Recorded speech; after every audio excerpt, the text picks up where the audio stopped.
Oh my gosh, it is here. It is What is here? Giving First. Giving First? Oh my gosh, it's finally here. November 18th, Giving First.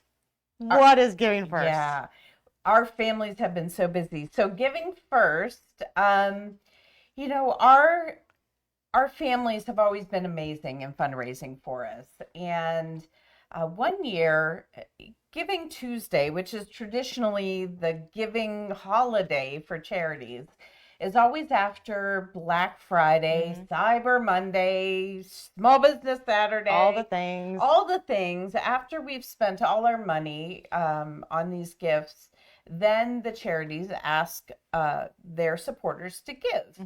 And we thought our kids certainly deserve more. Absolutely. And so we kind of made up our own holiday. Yeah. And we came up with Giving First. Yes. Yes. Oh, I know as a family, when this came about, it was so exciting. I was like, absolutely. Our kids need to be thought of first. Like, why are they getting the leftovers? So kudos to you guys for thinking of that. Yeah, for sure. yeah. So we've been gearing up for today. Our over 270 families have been fundraising since like the beginning of this month in preparation for today.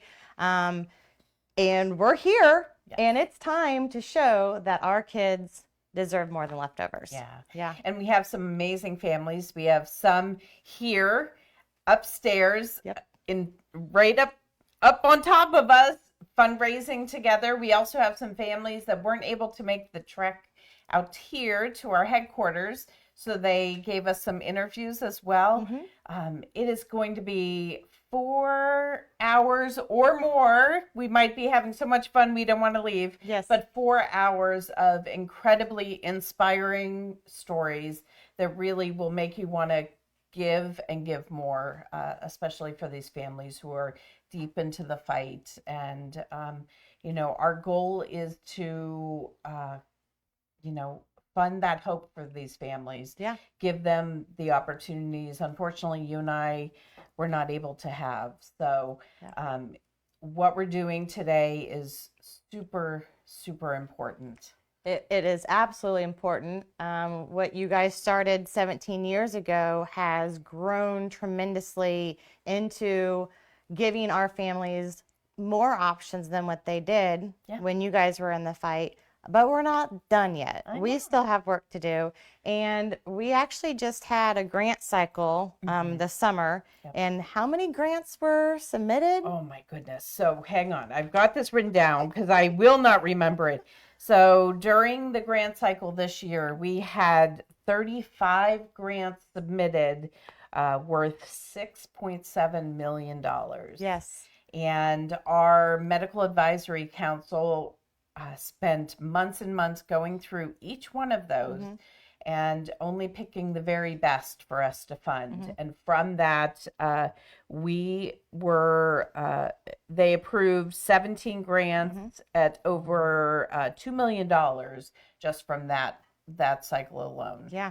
So those numbers that she just said, that is why we're fundraising right now. Like there is vital research literally laying on the table, like right behind me, in the room behind me, stacks of grants laying there that we need to fund, and we cannot fund that without donations. So if you haven't donated yet, you can do it multiple ways, but one way is going to give-first.org, or we actually have operators standing by, and you can call in and give us your donation. And you would want to call 513-772-4888. And both the URL and the phone number will be right around somewhere around here. There. I don't know where, but it's somewhere around our face. There for the next 4 hours. So if you forget, don't worry, it's right there for you as well. Yes. But yeah, and also if you share a message on your donation, it will show on the screen as well. That's new this year, and we're so excited to see that. Yes. So if you make a donation to one of your warriors that you're supporting, and you include a message in your donation, We will include your name, your donation amount, and your message across the bottom, down there, I think, that will be shown, and everybody can see it. Just a nice little way to give a shout out to your warrior that you're supporting and to you. So thank you very, very much. Mm-hmm. If you don't want that showing, you just have to click anonymous and it'll make sure that we don't show that as well. Absolutely. Absolutely. Yep. So we have something that we want to introduce this year, and I'm super excited about this. Do you want to tell them what we're going to introduce, or do you want me to? I'll let you. Okay, well, it's so new, I need to read it. Introducing this year is our messaging, and I think it's super cool. It is funding a new way to fight cancer. So your funds aren't just going to research. They're an investment in a long-term strategy that is already saving lives. So you may make investments, with your financial advisor. Your donation, your $5 donation, your $100 donation, that is an investment to save lives. That is huge, incredibly huge. Yeah. So help us funding a new way to fight cancer. By the end of this, we'll have it down pat. We will know it. Yes. You'll meet so many amazing kiddos and adults who are fighting cancer, and you kind of will understand why that's so important in what we do. So. If you don't already understand, stay tuned during these 4 hours. You'll definitely know by the end of this. Before we wrap it up for this first segment, we already have some amazing shout outs that we need to do. We have 33 fundraising families that have already hit $1,000 goal before the broadcast even started. So before this even started, they've already hit $1,000. That is super incredible. Thank you to all the families that have been out there fundraising for the past 18 days. And thank you to all of you supporters that are supporting our amazing families. Yes. We have an hourly goal for this hour here at 5 o'clock to 6 o'clock. We want to try to reach $10,000. So $10,000. Yes. So please give. We accept PayPal, e-check, credit cards, Apple Pay, Google Pay. We can do DAF. Like you said, you can call in to 513-772-4888. You can give your information over the phone as well. But please go to give-first.org and make your donation right now. So very, very, very important. We talked about those grants and that we need to fund it. We unfortunately have a grant shortage right now of $300,000. Yeah. So that is why this is so important. We need to at least get to $300,000 to be able to fund just the grants that we have currently. So and I can already hear them celebrating upstairs. This is so cool. If you guys see us looking up or hear some noise, we have 15 families here at our headquarters right now that are upstairs fundraising for us. So before we go, you guys are going to be seeing some pre-recorded interviews from Lindsay and Addison Wasick. They are Addison's a Medlow warrior. And then also Melissa. Oh, speaking of Addison, I need to be careful because she may take my spot up here very soon. Like you'll see here in a minute, but and that something's going on. I see some cheering. And then you're also going to be seeing Melissa Fleming, who is the mother of our DIPG angel Brock, and she's also the chapter director of our Texas Austin Round Rock team. And she's got some powerful words too. I don't want to give it away what her interview is going to be about, but she does say, change it if you don't like it. So if you don't like it, change it. Yep. And we need your help to change it. Yeah. Thank you. Hi, my name is Lindsay Wasick. And my name is Addison. And we are honored to share Addison's story and our experience with you. On Christmas Eve 2022, my husband and I brought Addison into our local emergency room due to a really bad headache and about a month of unexplained morning nausea.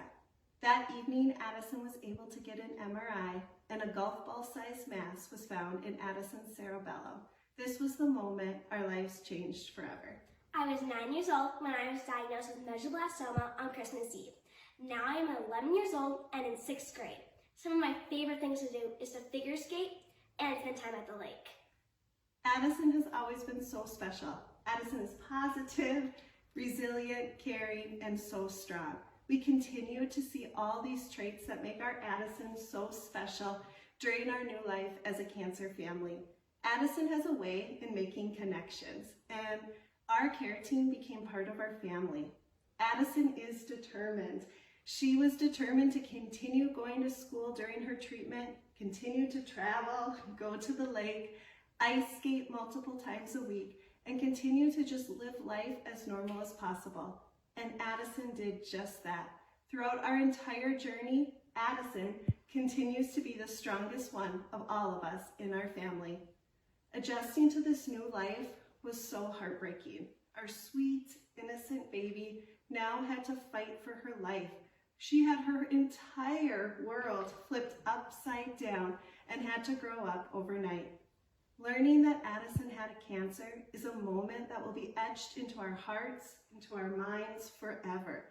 You never think it would happen to your family until the moment it does. And then you're thrown into a whole new world. And going back to our old life or your old life is just not possible again. We were given no other choice but to fight and embrace this new life. One thing we have found about childhood cancer is that it never really ends. Your road, your journey is not over when you ring that bell. And we found that. Addison's journey wasn't over when she rang that bell last February.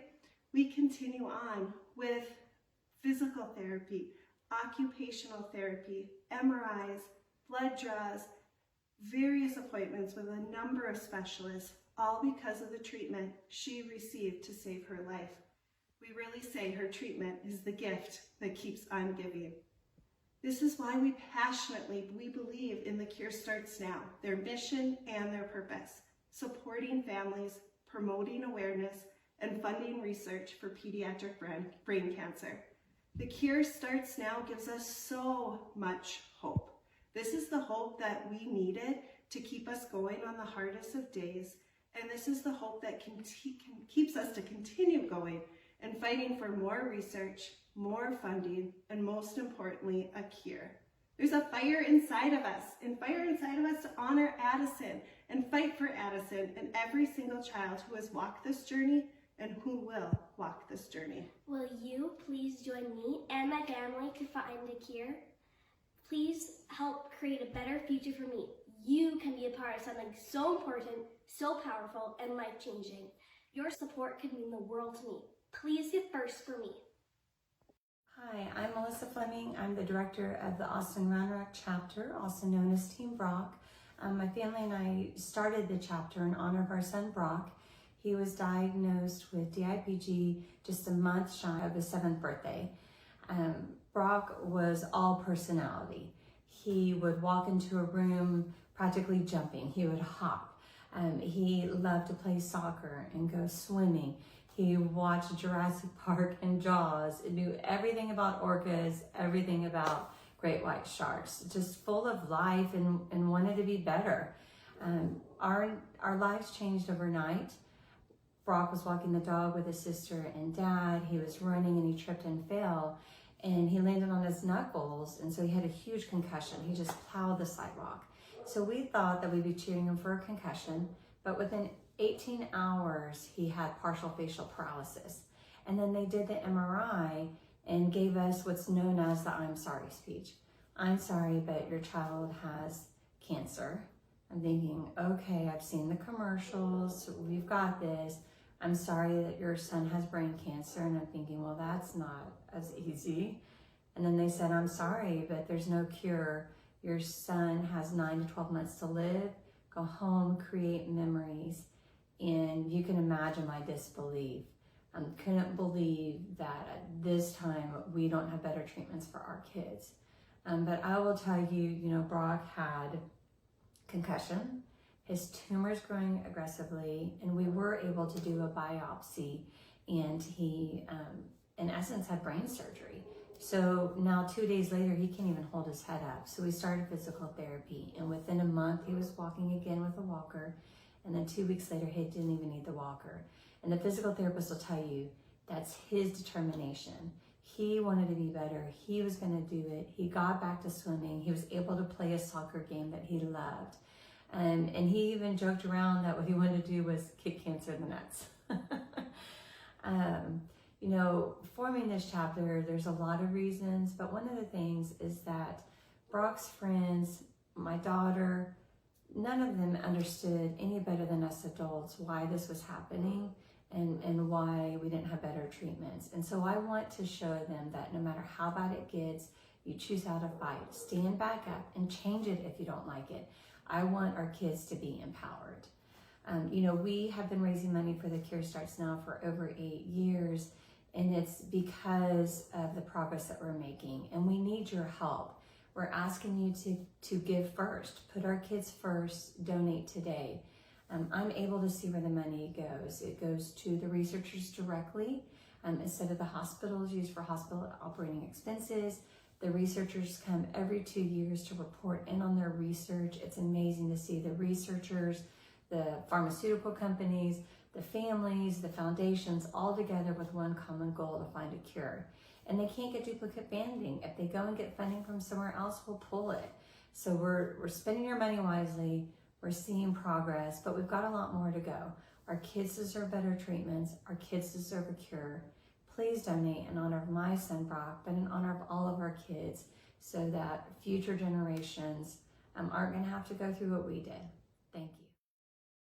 Well, we're back. I'm Keith Esserick, and welcome to Give First. We're here, obviously, to go through and raise money for good cancer research.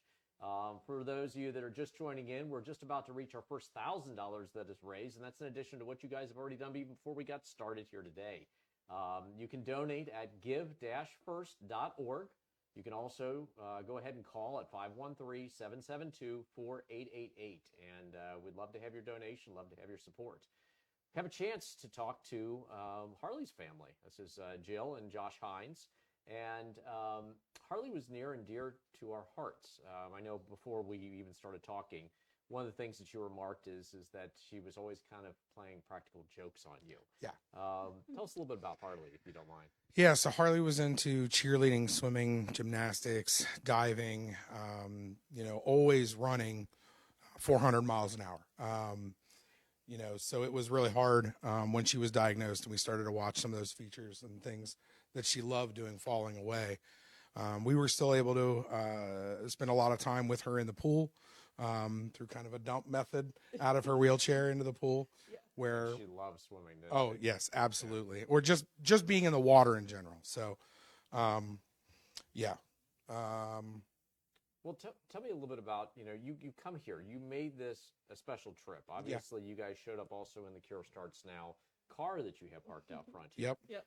This has become a life's mission for you to get people to realize this battle that Harley faced and why it's important. Can you tell us a little bit about why this day is important to you for that reason? So this day is important to us because a lot of times children get forgotten in the cancer communities. You know, everybody knows about breast cancer. Everybody knows about, you know, people, until you're impacted by childhood cancer, you forget that it exists. You know, even though 1 in 300 children are going to be diagnosed with cancer in their lifetimes, people forget that kids get cancer too. Yeah. So. Well, and in particular, she obviously fought a cancer just like my daughter did, called DIPG. Yep. But this is more than just one type of cancer. This represents that home run cure. Can you talk to us a little bit about what that represents to you? Yeah, I mean, the home run cure means to us is that, you know, through this one of the heads of Dr. Roberts at Nationwide Children's talked to him not too long ago at the Columbus Crew game. And thank you for taking time, Dr. Roberts, if you do happen to see this. And he said that the research that was already being done with DIPG was helping cancers in other areas today. So that's why your donation is so important today with the Cure Starts Now and the Home Run Cure. Yeah, and it's all about the research. That's why we're coming together. We as families are joining to try to be able to fund more research with Dr. Roberts Yep. and many other doctors around the entire world to try to build this and to try to get something there. What's the message that you want people to have as they sit here and they learn a little bit about Harley and they see, you know, her inspiration? What do you want them to do today, and what do you hope that they learn from Harley's lesson? Yeah, I'm going to take a little bit of a different direction, Keith, from that, but I think right now is the time when parents and grandparents and siblings and aunts and uncles and everything are asking what your kiddo, your little one wants for Christmas. I can tell you that there's 270 families that are participating today in Giving First, and every single one of them has curing cancer on their list for not only their kiddo who has gone through this or is going through this, but for all the kiddos to come in the future. That's why it's important to us, and that's the message I'd like people to remember. We talked about today also, as you were having lunch, you felt Harley's presence with you. Can you talk to us a little bit about that? Sure. And Harley's 9 years old, but she Yeah. obviously had a very strong sense of humor. Yeah, very strong. A ladybug rode on the hood of our car from here to where we went to lunch with The Cure Starts Now. I got a royal type burger that has a fried egg on it. And as I bit into it, all of the egg came out of the burger and all down my shirt, pants, and everything. So I had to put on clothes that I had just in case. And then I thanked Harley for, making sure that she pulled a prank on me today as we were trying to get planning and through all this. So I still feel her presence almost every day. Yeah. Well, and that's what it's all about. Our kids teach us lessons each and every day. And we thank you for sharing Harley with all of us and for being part of our Giving First family. Yep. Thank you. Can I have 2 more seconds? Go for it.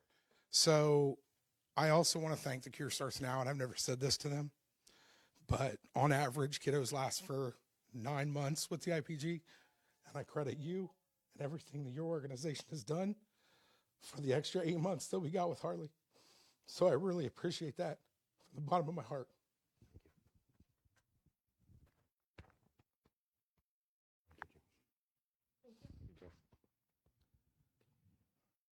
So with that, thank you for kicking us off to Yeah. emotional Oh, start. you're absolutely welcome. But it's all about donating. It's all about being part of this cause that is Giving First, and it's about making that difference. So thank you for joining us. Thank you for taking the time to be part of it and help us to be able to cure these children, help us to be able to take that lead. We're going to talk to another family. This one is about Lauren Hill and her inspiration, and we're also going to have you watch a video about Lauren because she, in her own words, in her own voice, created an inspiration all by herself. Thank you. Thank you.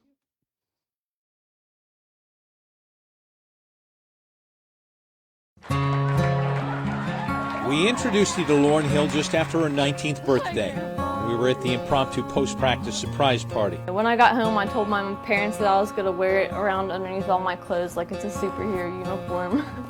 Days like this, Because it just reminds me of being strong. Like to stay as strong as I was back then. The back then was her as a Lawrenceburg High School Tiger. Basketball had become her passion, but only because her soccer coach cut her as a goalie in her senior year, after not allowing a goal in her junior year. And she wrote a paper for English 101 entitled, When Everything Changed. Life isn't fair. People will always have things happen to them that will knock them down. But it's bouncing back to one's feet that's the most important part. So basketball it was, and on her 18th birthday, she committed to play at Mount St. Joe. And I was like, man, I gotta make a memory. Like on my birthday, I gotta make a good memory that I can go back and remember. And I decided that that was the night I was gonna call the coach and confirm that I was coming to the Mount to play. The terminal diagnosis followed 49 days later. DIPG, diffused intrinsic pontine glioma. Number 22 was given 2 years maximum to live. When everything changed. In the brain, but not in the heart. motto is never give up. Not that she ever did before, so I wouldn't imagine that it would change It now. hadn't changed much, but she's still never giving up. I never for a second thought about sitting down and like just not living life anymore. And live she did, with purpose. Her doctor said she could be the face of DIPG, a cancer that usually strikes children between 5 to 8. At first it didn't really make sense to her, but after one particularly passionate prayer session in January, it became clear she needed to be the voice for the children who couldn't articulate the frustration and the futility that she was feeling. Because I was desperate, and I would ask God that, I didn't want to be another local story that disappeared and I just became another statistic on a paper. And I prayed that God would keep me there, and if He kept me, I would do anything I could to be the voice for little kids. So Lauren began her journey, holding fundraisers and speaking out about the ravaging disease inside her head. But not many noticed until basketball season approached and a new MRI. I knew in the back of my mind that it had grown. What did she say? Just, there's nothing they really do say, because I can't do anything. Given until December to live, Lauren was determined to play college basketball, at least one game. After Hiram College agreed to give up a home game and the NCAA granted an exemption, the game was moved to November 2nd. She put her teammates first, she's put her family first. And just to give her that one last wish would be incredible from our program and our players. When we told Lauren's story, it became a goal not for Lauren or for her coach or her teammates. It became a goal for Cincinnati and then the nation to see Lauren play. The game moved to the Cintas Center, sold out to 10,000 fans in less than an hour. And on November 2nd, Lauren Hill played college basketball. The screen comes, the ball goes down to Lauren Hill, and the layup is good. A layup for Lauren. And number 22, we will remember that layup forever. One layup to open the game. The rebound, Dennis, back to Lauren. She goes back up and got it. And one to close it. She, of course, corrected me during the broadcast. Let's not call it my last game.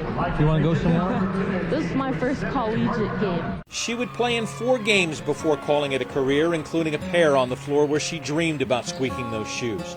The Harrington Center of Mount St. Joe. 5 baskets in all. Her point total, a perfect 10.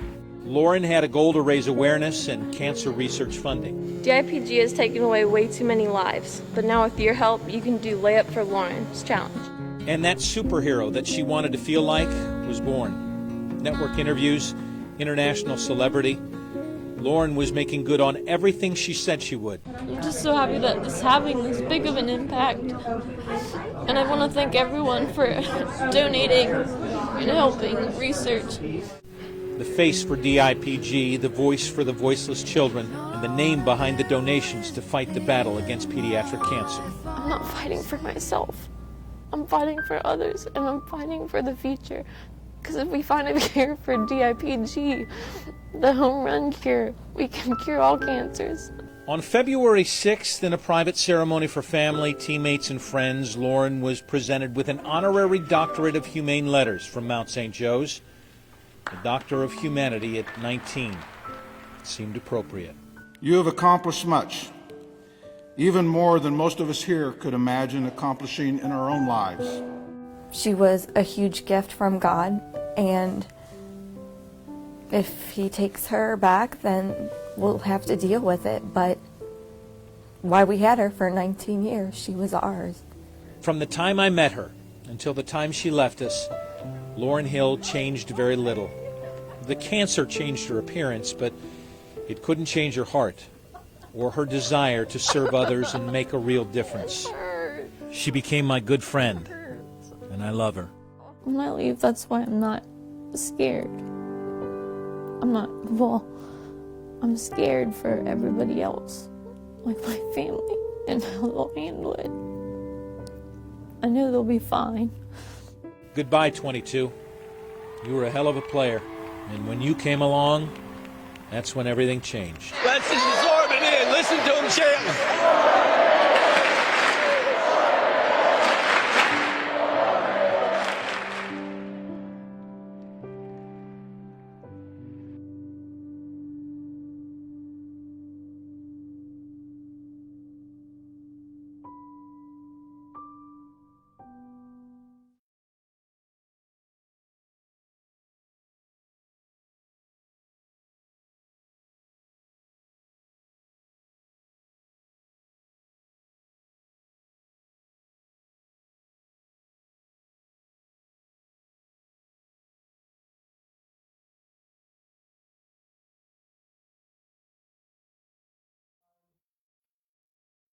Well, we're great to be able to sit here and talk to Brent Hill. And this is obviously about Lauren, his daughter. You just saw a video on her presence, her inspiration. And I know you've heard that a lot. I mean, it gets to the point where you probably looked at it and said, how many words are going to be the same meaning as inspiration or synonyms for it? But Lauren, in many ways, was even far greater than that. And we often refer to her as the voice for kids fighting DIPG because she was one of the first young adults that we ever had. Tell us about the Lauren you knew, though. The Lauren I knew, she was very outgoing. She was a little bit shy, but when you got to meet her, she was very outgoing. When she was first diagnosed, Mom and I sat in the hospital room, sick to our stomachs, and Lauren immediately popped out on the bed and said, "Can I still play basketball?" That's what she was worried about, whether she could still make her commitment at Mount St. Joseph. And how old was she? She would have been she just turned 18 probably, if my numbers work right in my head. So. And she had her eye on the bigger priority. She it wasn't about cancer. It was about living. It was about living. That's what she wanted to do. That was important to her. As she learned more about the disease that she had, she decided that she wanted to be the voice for these kids, and she wanted to push this out there and make it known to the world that it existed because, and honestly, our family really didn't even know. We had never even heard of it at that point in time. And just getting into the story, and with her being sick, I mean, there's so many kids affected by this. I mean, and she wanted to push that, and she wanted to be the voice for those kids. Because of the median age for the DIPG, they can't express themselves, obviously, because they're very young. Whereas Lauren could tell the doctors how she was feeling. She could tell the doctors how certain treatments made her feel. And just things like that the doctors, I mean, because she was a young adult, got a lot of information, and that meant so much to her to be able to do that. Well, and you bring this up because the average age for children that are diagnosed with this are between maybe 4 and 6. Yep. So even the medical community did not even understand this. So frankly, having an adult who could come out and say, "This is what I'm going through," was really big news back then. It was. And then there was the whole other side of it, which was Lauren's public battle and this game that she wanted to play, the basketball. Can you talk to us a little bit about what she did that changed everything and went worldwide? Yeah, she was recruited at Mount St. Joseph University here in Cincinnati, and she just loved sports. She grew up playing soccer and basketball, and that was just her thing. She just loved sports. And she wanted to be able to continue that fight. And when the local news got a hold of her story, I mean, things just escalated for the game. And she wanted the whole world to know, and the whole world did know because we've seen video clips from around the world from other news agencies that had her story on. So she was just beyond excited that she could touch people like she touched people. And her story definitely went around the world. Went through, an ESPY. We saw it on every single news station as well. And not only did she go ahead and just drive awareness of this type of cancer, but even beyond that, she helped to raise funds because, if I remember correctly, she was all about action. It was all about, it's just not enough to talk about it. I want to actually create something with it. And so, these telethons, what we're sitting here and we're talking about right now, were started because Lauren kind of pushed us, didn't she? She did push us, and that first telethon, she wanted to raise $1 million, and she did raise $1 million. That was an absolutely amazing day. You couldn't wipe the smile off her face. She was just thrilled beyond belief. And as soon as she got to $1 million, what did she tell us to do? I kind of forget. What did she say? I want to raise 2.2 now. 2.2. Yeah. And I think she's probably at that or more. Oh, you're very far by this beyond point. Yeah. Yes. Well, and Giving First obviously is us in some ways trying to carry on her mission, her words, but also carry it for other families. Yes. What do you hope that people take away from Giving First and from learning about Lauren? I want them to know that this is a really great cause. You're helping young children. If we can beat this in young children, we can beat cancers in adults all over the world. It's just such a great thing for these young kids. Yeah. So we encourage you to get involved with it. Obviously, you can go to give-first.org. You can even call in at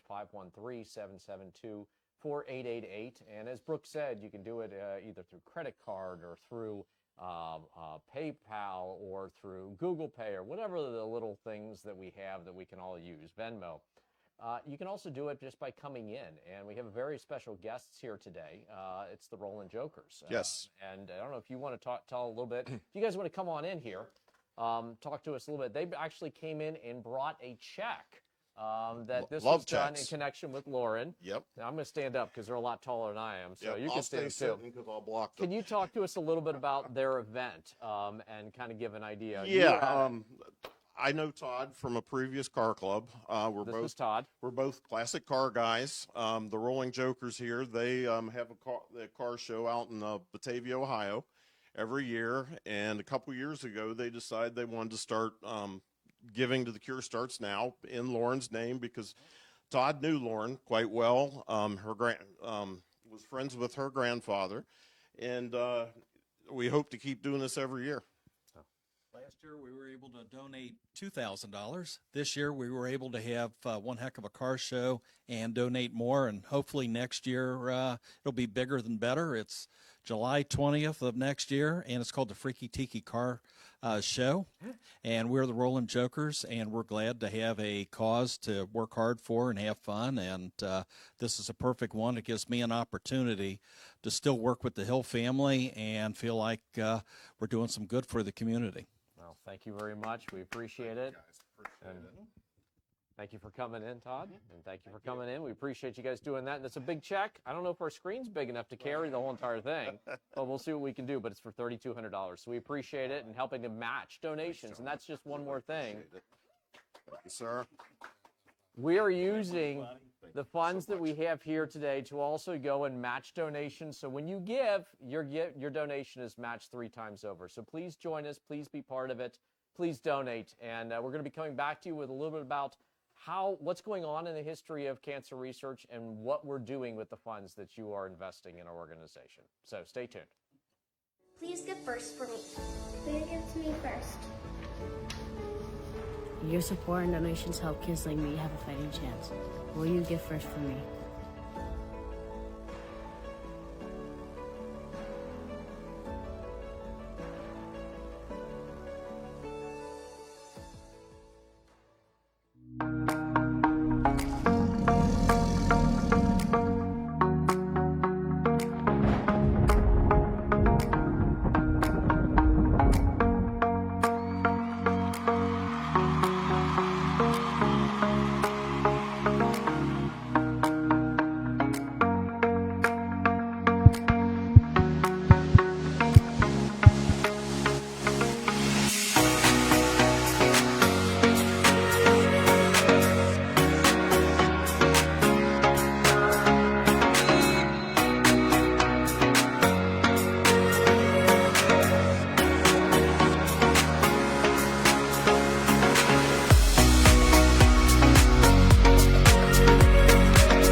Welcome back. Welcome back. I am Brooke Desserick. This is Keith Desserick. Yep. He's moved over to I get to sit in the comfortable chairs. It's wonderful over here. I love Lauren's story. She was so near and dear to all of our hearts. Thank you guys so much for giving so strongly. Absolutely. Lauren Hill is already over $6,500 on her Giving First. So, so many of you have been inspired by her story as well. So thank you so much. Update. So our goal this hour is $10,000 and we are currently at $3,345. So please keep giving. Give-first.org, or you can go and also call us this year, 513-772-4888. And just a reminder, all that you give will be triple matched up to, I think we're at $180,000, thanks to amazing matching donors like the Rolling Jokers. Yeah. We also have the Ganesh family in honor of Zoe, Bob and Dawn Litterst in honor of Ayla Slivka, the Brooke Healy Foundation, Reflections of Grace Foundation, Beth Strider in honor of Mark Strider and Henley Gilmer, Hal and Brenda Stevenson in honor of Brock, the Rolling Jokers, and Jean and Jack Westler. So thank you guys so much. That 3 times matching is only because of amazing donors like them. Yeah, and not to mention that, but we also have a special thing going on this hour with Frankie Four. Yep. Frankie Four does, they make shoes. Actually, you want to show off your shoes? Yep. Okay, very, very nice shoes, but also socks. You can see we're both wearing socks. They're patterned socks. And what they do is they donate these socks to raise money for cancer research. And so in this hour, when you donate over $200, what we're going to do is we're going to go and give a pair of socks to one of the warriors from Frankie Four. So thank you, Frankie Four, for being part of this. Thank and you. We're going to be tracking those as well. Yep. So with this, we previewed the idea of the investment that people are making in cancer research and what are we doing with it. And this is a question that comes up quite a bit where people ask us, are you any closer to a cure? Are you actually getting anywhere with it? And do you think you ever will? Yeah. And we have a very quick answer, Brooke and I have, and that is we wouldn't have started this if we felt that we couldn't cure cancer. You have to start this with the idea and the belief that you're going to be able to cure it. And we do. I mean, that's earnest, because it doesn't make sense to start this charity any other way. But the one analogy we've used many times before is that the way that we approach it is different. We're approaching it like it's a very complex problem. We're not just going to throw money at it like many other charities, but what we're going to do is we're going to break it down into smaller bits. And so for us and for how we look at this, it's all about puzzles. So puzzles like this. Oh, boy. Okay. And one thing that we did at, for example, our last researcher conference was we gave each of the researchers a group of just ingredients of puzzle pieces. That's the finished one. I have 3 of them. I dropped the other 3 down there. But we challenged them to try to put these things together. And that sounds, a little gimmicky, I get. But what we were trying to teach people is to work together. We were trying to teach them how to find patterns in what they saw and then be able to build something more complex and solve it. How did you think it went? Well, it was very interesting, because certainly you can see the differences between the clinicians and the researchers and the statisticians. They all approach it in a different way. But that's the amazing part about what we do in bringing everyone together, is that everybody brings a different specialty to the table, and it really has made an incredible difference. It was super powerful to listen to Josh kind of give his thanks to. I feel guilty. It isn't just to us, it's to people like you who are giving, and people like our families and our chapters who are fundraising constantly. It makes a huge impact.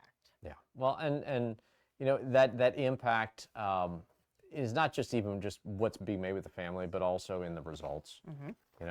We often will say, that we're not going to fund one more down. We also often will say we fund cancer research like none other, and that's true as well. I'm the one that typically gets involved in the research. She's the one that you typically involve in the families and the operations of the charity. And the way that we fund research is we just don't focus on the bright and shiny. We just don't focus on something that sounds cool and then forget about it the moment that we fund it. What we do is we stick with it. And we have what's called generational fundings. And what these are is where we find a good idea, we go ahead and carry forth with it, and then if it works, we stick with it and fund it yet again to the next step and next level of it. Sometimes if it fails, we figure out why it failed, we fix it because we can learn more from it, and then we may continue it. And that's what's made it most successful. Right. And this year, in that funding that I talked about earlier with Heidi, we had our largest number and dollar amount of generational grants presented for our grant cycle this year. And that doesn't happen with any other charity, really. Right. I mean, what it is they fund it, they're unconnected, they don't structure a pattern, they don't look at the strategy, and it's all bright and shiny. Yep. And we wonder why we're not curing cancer. So it's about doing it differently. It's about doing it with strategy. And if you do it that way, then it works. And some of the biggest discoveries have come from this type of research because we went ahead and did that. So. Well, and I think it's primarily because the Cure Starts Now is run by families, for families. Yep. And so we really try to look at it in a completely different way. And I think that's what's led to some of our successes, is said, you know, to these researchers, check your ego at the door and let's work together to make this happen. And thus, you know, let's fund a new way to fight cancer. Yep, they're cheering again. Cheering again. Well, yeah. And you're going to learn about that. We're going to introduce you to some of the new research concepts that we have coming out, some of the new ideas, which are kind of cool, on ways that we're going to fund grants. And you're going to help with that today by participating in Giving First, because when you do that, it allows us to be able to fund more of those really interesting projects just like that. So coming up, we have some more stories from families. We have Ryland's parents talking a little bit about his battle and a little bit about that connection to it as well. But before that, we get to hear from Brooke and Chris George about their Medulla warrior, Connor. He was actually here last year, and he, oh gosh, he just like warms your heart. But he was signing autographs. Yes, yeah. He did. He was on the front page of our annual report last year, and so he put it upon himself to go around and autograph, like hand people the annual report and autograph it and everything. And we ran out of annual reports. Yeah. He was so sweet. So you'll get to hear a little bit about his story and his parents' passion. They're now one of our North Dakota chapters. So they are so very super sweet. And Brooke George handles then, we call her BG because we have two Brooks now. But she also handles some of our family support operations, particularly within the medulloblastoma community. So they're family. It's part of that Giving First family. Remember to donate. Once again, give-first.org or simply go 513-772-4888. And remember, all of your donations up to $180,000 to $81,000 is triple match. So give now, don't wait. Okay. We'll talk to you soon. We are Brooke and Chris George. We are the parents to Medulla warrior Connor. Connor was diagnosed with medulloblastoma in the fall of 2020 when he was 2 years old. He underwent 8 months of chemotherapy, but then sadly relapsed shortly after, and then endured 6 weeks of proton radiation. This coming December, a month from now, he will be 3 years with clear scans. Connor is a very kind boy. He has a great imagination. He's very funny. One of the things that makes him special is even when he was in the hospital, he always seemed to care more about the other kids going through treatment than even what he was going through himself. Even since we've been home, that kind of carries through to how he feels about his siblings or his classmates. And we get that feedback from his friends and friends' parents and teachers as well. I think one of the big things that I wish the general public knew about childhood cancer is that once treatment is done, the journey is not over. Not for the family, and especially not for that child that went through treatment, which is why research is so important. Connor will spend his whole life dealing with the side effects of the treatment that he had from the chemo and the radiation.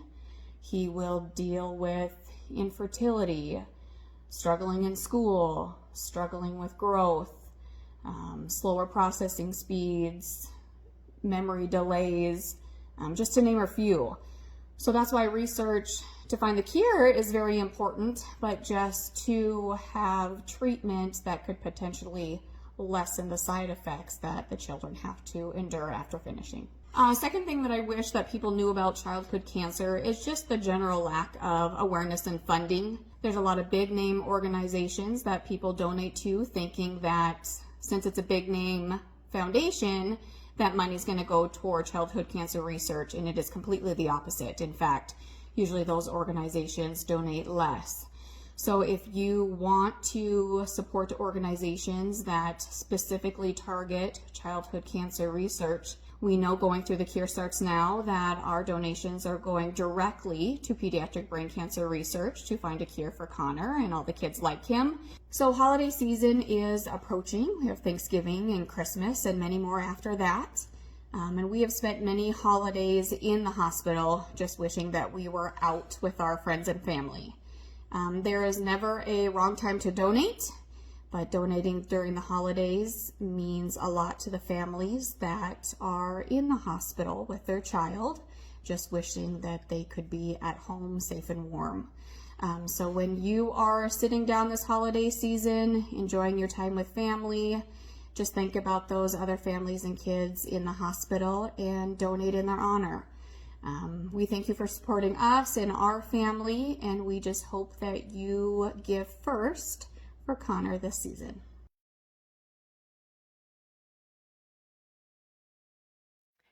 Welcome back. With me, we have Jeremy Kautz. Jeremy is the dad of sweet Rylan. Rylan is a DIPG angel who sadly just laid down his sword about 2.5 weeks ago on October 30th. And you and your wife and your daughter made the 8-hour drive to come and be here with us on Giving First. And that just means so much to us. But I want to thank you for coming and for letting us wrap our arms around you. I know that this is a very, very difficult time. If you don't mind, please, I know all about Rylan, but please share with the viewers about your boy. Well, Ryland, he was my best friend. And I know some parents probably try to do something other than that as their parenting strategy, but I figured that he'd turn out all right. And he loved many things. He was a best friend to many, and he loved deeply. And, you know, that whole yes mode sense of urgency to spending time with the people you love really made the 15 months that we had to battle so much more bearable, because we developed a heart family along our journey. Oh, absolutely. You guys mean so much to us here at the Cure Starts Now.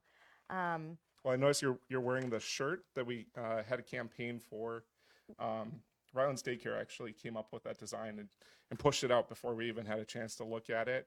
And it just so happened I had a wonderful picture of Ryland holding a dandelion that had gone gray, as many of us do. And we call them wish flowers in our family. And so it's the wish flower t-shirt design, showing dandelions and cancer ribbons. And, you know, probably a little less than a month from diagnosis, Ryland had a wish flower. And I said, well, buddy, what are you going to wish for? He said, well, I want to live forever. And I said, all right, well, let's get to it then. And we fought as hard as anyone possibly could. Yes, you did. And I think we always fought for good days and more of them. You know, we didn't want to give him false hope, but we believed in the miracle that each day gave us. And we're thankful for everyone we got. Yeah. You guys did fight every single day, and he fought so hard, and we are bound and determined, along with your family and the 270 other families that are fundraising today, to make Ryland's wish come true. Yes, you cannot live forever, but these children deserve to live a heck of a lot longer than what they are living, longer than 6 years old, like Ryland. Yep. Yeah. Ryland went through all of the different clinical trial options, and we all ended up going out to Seattle for CAR T therapy. We had wonderful experiences, wonderful care out there, but sometimes the odds aren't in your favor, and you have to make a decision if it's worth continuing pursuing, or they advise not to, so we didn't. I'm really thankful that we got the summer that we had together because I'm a teacher. And so being able to spend the summer months together as a family with friends really, filled our cup. Yeah. You did such an amazing job of sharing Ryland with the world by all of your blog posts that you did. And I want to thank you for letting all of us know who Ryland was without actually meeting him. You did a great job for that. And fundraising during Ryland's battle was important to you guys while you were fighting to save his life. Why is it important to you to continue fundraising, and why the cure starts now? Well, when Ryland got diagnosed, we lost a lot. We entered grief right away, but we gained a family, and Cure Starts Now was quick there with resources in order to support us on the journey. How many people do I know now that I've actually met in person? And the Cure Starts Now, they've been engaged in this work for 17 years plus, and how many families' journeys have they been honoring? And so we're honored to be part of that fight, and it's a wonderful organization that I know that Ryland's very proud that we are continuing to be part of. His best friend Easton loves wearing the DIPG Warrior shirt that has swords on it, and Ryland's name, he wears it very proudly, and the Hearts of Gold. And so when he got a $6 donation from his best friend, it made me cry. Aw. Well, we love that you guys support our shirts, and I will always support and wear your guys' shirts. Speaking of $6 and the fundraising, you guys are already at over $7,600 for this campaign, and you did a kind of a creative little ask. Do you mind sharing about that? Well, Ryland passed away 2.5 weeks ago, and so in his obituary, we asked people to do something small and donate $6 because Ryland was 6. And that's very much his logic. And so, giving a little bit, if that's all you can do, is better than doing nothing at all. So please consider giving, $5, $6. Even if 100,000 people give $1, makes a wave of difference. Absolutely. So everybody has the opportunity to make a difference. Absolutely. Your friends and family are watching. If you could say anything to them, what would you want to say? When you see me, make sure you get a dad hug. And he gives out free dad hugs, and they're amazing. Yep. And, the love and support that people have wrapped us with and continue to wrap us with make it possible that, say goodbye to his earthly body and come here and be here with him in spirit. So thank you for being part of our Heart family. Thank you for your continued support, and give now in honor of Ryland and the other warriors that are part of the Cure Starts Now organization. Thank you so much for coming. Thank you for letting us wrap our arms around you during this very difficult time. I hope that this isn't the last time that we see each other. I will always be a Ryland fan, but thank you very much. Thank you, Heidi. So we are going to now move on to a pre-recorded interview with Heidi and Darren Richardson. They are the director of one of our chapters in North Carolina, Elise's Warriors. And then after that, we are going to be doing a live interview with the Gramaka family, who is here in honor of DIPG Angel Helena. Hi, I'm Heidi. Hi, I'm Darren. We're Elise's parents. She was diagnosed with medulloblastoma in 2022 when she was 8 years old. She's currently done with treatment and receives scans every 3 months to make sure that everything is still going good. She's a loving child. She's always telling us that she loves us. She loves playing with her sisters. She has a big heart. The moment that we found out that she had medulloblastoma was pretty surreal and scary. I thought it was pretty amazing, though, how our family came together to just support each other and be strong and just kind of figure out this new, strange, and scary way of life. Watching your child go from being able to walk and play to now she's relearning how to walk and play it's hard to go through, but she's definitely doing very well with it. I think another thing to add is just kind of the aftermath of everything with tiredness, slow processing speed due to the radiation. Those are definitely things that I was never aware of when it comes to that specific treatment.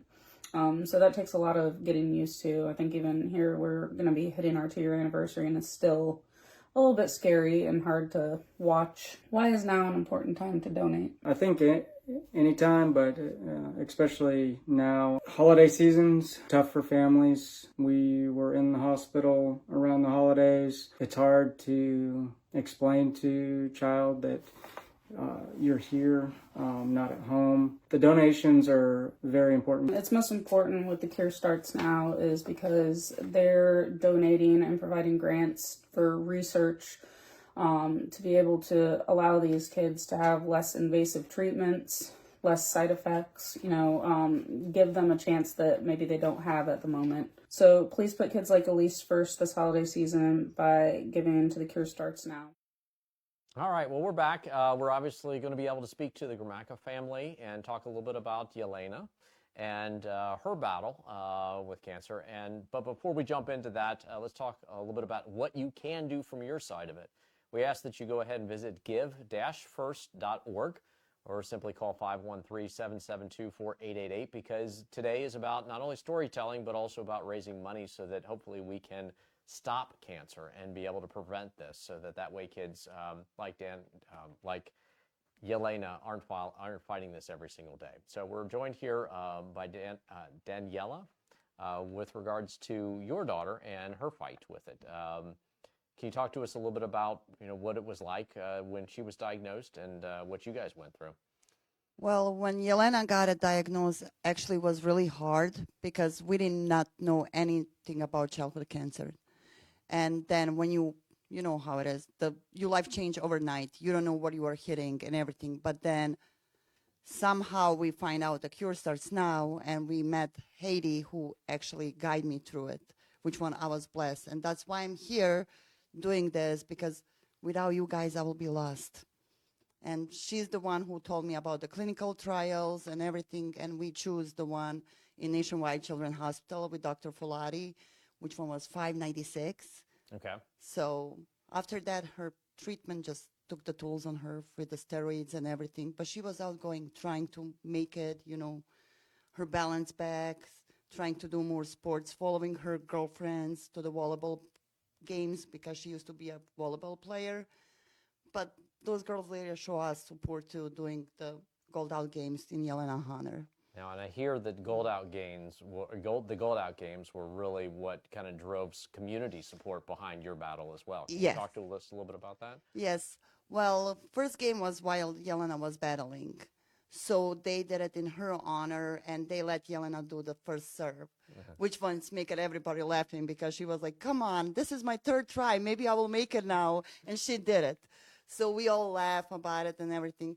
And then, like I say, community was the great. Even when we lost the battle, they came towards to us and asked us what we want to do it. Do we still want to do the games, and in her honor? And I say, of course.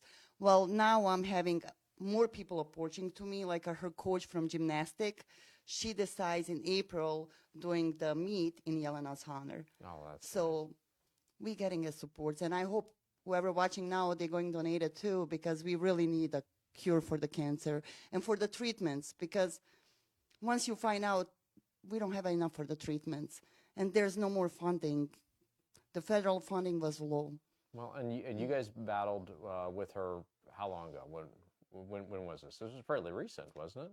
2021 during the COVID, and she passed away March 19, 2022. Yeah, and so this was even in the time when we had some trials, but it's never enough.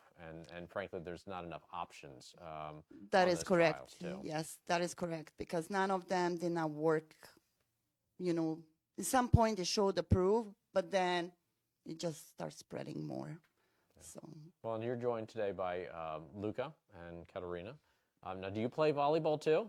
Yeah. Okay, and you do Gold Out Games as well, or? I see you have Hearts of Gold shirts, so you're obviously supporting her in that way too. Well, I am talking to some people from my school, and they said that they're gonna try to do one this month and stuff. So we're gonna have that, and then all the money is gonna go to Cure Starts Now. Does it warm your heart being able to see everybody coming together in support of your sister? Yeah. Yeah, it's a pretty special time as well. So what do you, let me ask you, what do you want people to do as they watch and they learn about your daughter? What do you hope that they respond to with Give First? Is it, to be participating in more Gold Out games, to help to support? I mean, what's the takeaway message that you want everybody to have from this? Well, my message it is, if you ever heard anybody, any organization, it's not important which one it is, that they're doing for research for the childhood cancer, please donate it, because we don't have enough funding for childhood cancer. And then the other thing, which one is in honoring Yelena, want to find a cure too, because Yelena was only 14, and she's the one who discovered and saying it, let's go keep this in her honor, and I feel her presence right here, right now, because she gave me this power to do it. Honestly, if you met me 1 year ago, I wasn't out public speaker because of my broken English, but now I'm not even embarrassing to even ask 10,000 times people, please donate it for the future generation, for our kids' honor, to their name goes beyond what we were making it to do in our power. Because like our parents, we all, every day it's the same for us, because we're missing their presence with everything. But each year, whoever knew Yelena, just donated in her honor for like a birthday, anything. Yeah. So, and Gold Out games, more school is more better. More school is more better. I mean, that's mean nothing for them. $10 to get in, you have a supporters right there. So now in Gold Out games, you have the pom-poms that are the gold, and everybody comes out, and it's just a support thing is all it is, and some donations. So what do you want to say, Luca? I wish everyone that has cancer get cured. Yeah, that's what this is about. Yeah, there's lots of charities out there that do things in terms of support. What we believe is we believe in hope, we believe in life, and we believe in curing it. So that's a good way to end it. Nicely done. So, well, thank you very much for joining us and talking a little bit about her battle. And we just want to remind you as well, follow Luca's message here. Help us in curing it. Help us to try to win this battle. And just visit give-first.org. Thank you. Thank you.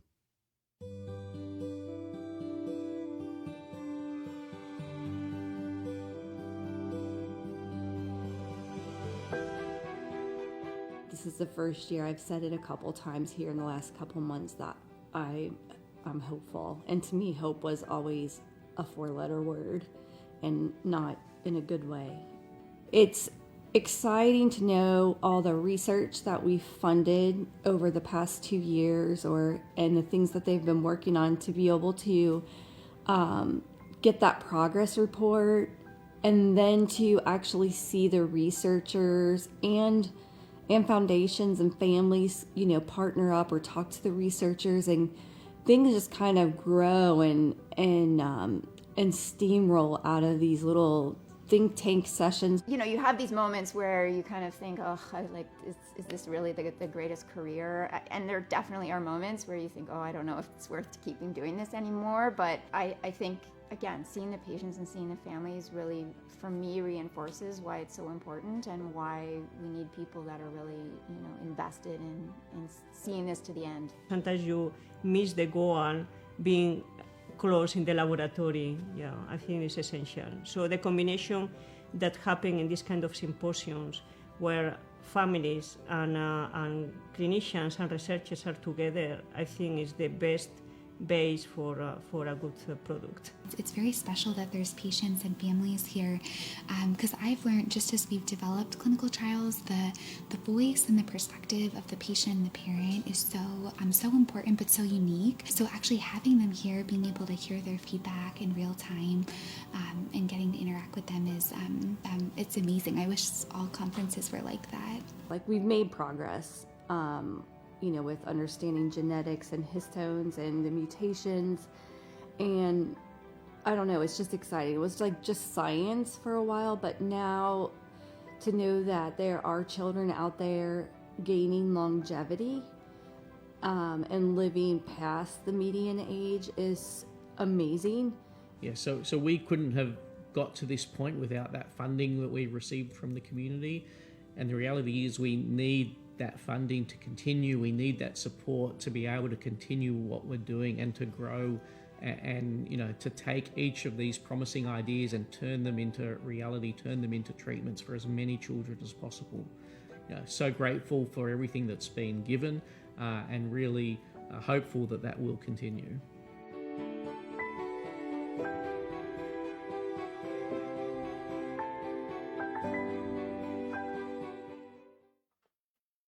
All right, well, we're back, and we're going to talk a little bit with Beckham's family. And obviously, you guys are in the battle and fighting DMG as we speak. And you guys you're in a place that a lot of families are not. We've been through it, but you're facing it and different challenges every single day. Today, from what I understand, you guys were just at the hospital and going through some various treatments. Can you talk to us a little bit about Beckham's battle? I guess, first of all, how old's Beckham? Let's get some perspective on that. He is 8 years old. Okay. So August 2nd, 2024 marked a year that he was diagnosed.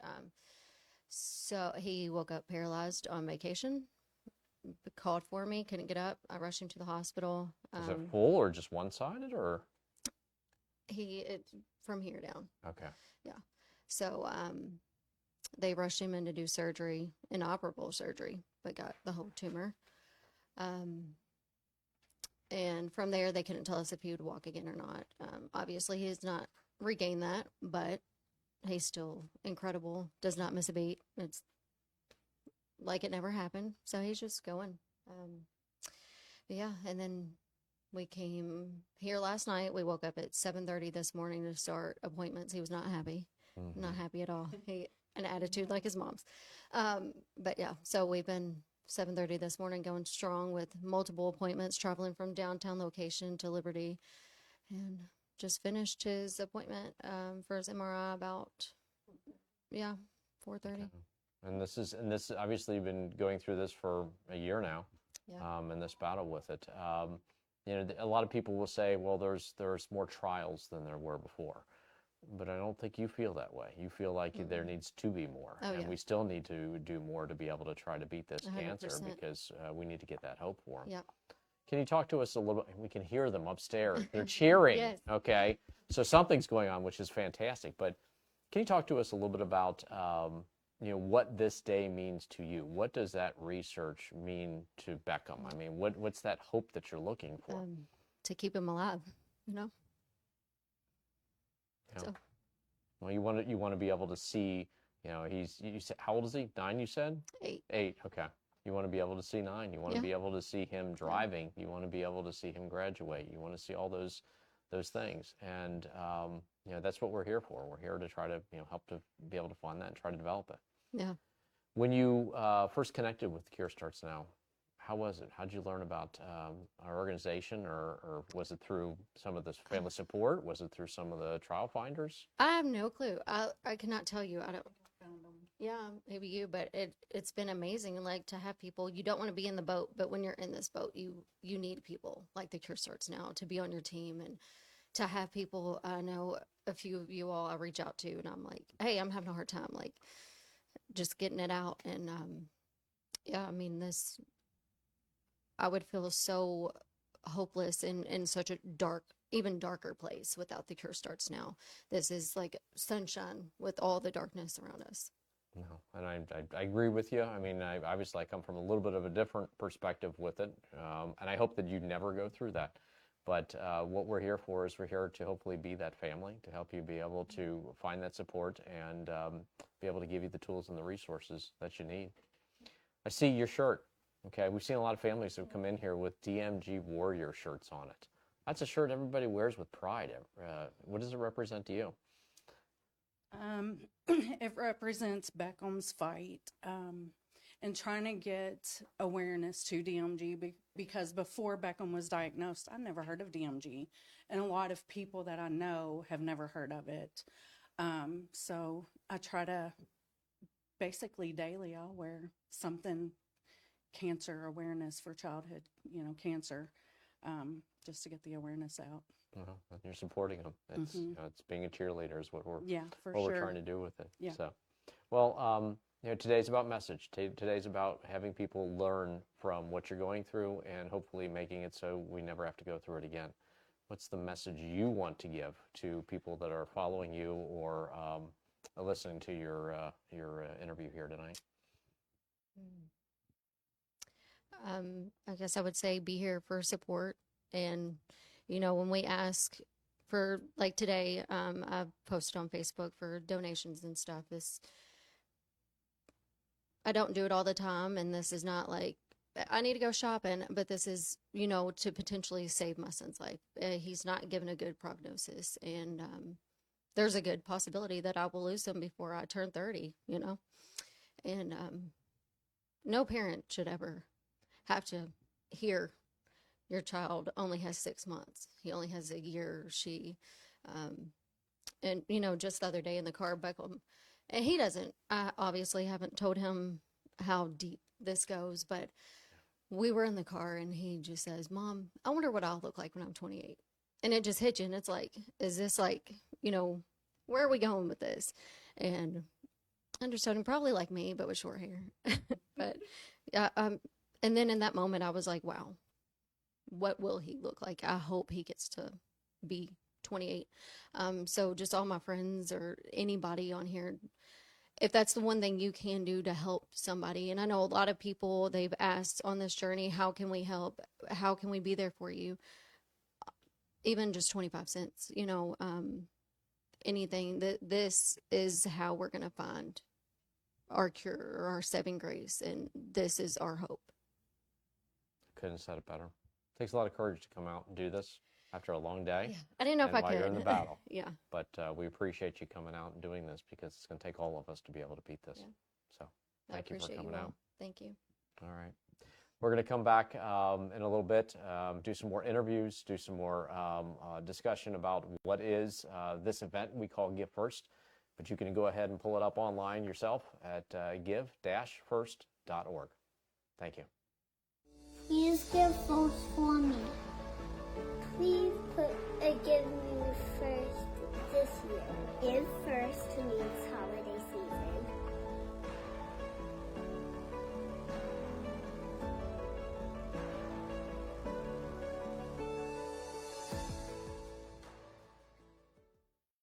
And those were some cuties there. I'll tell you what, I came from upstairs and we have so many incredible families up there who are so passionate about fundraising for us because the Cure Starts Now really is something different. Mm-hmm. Absolutely.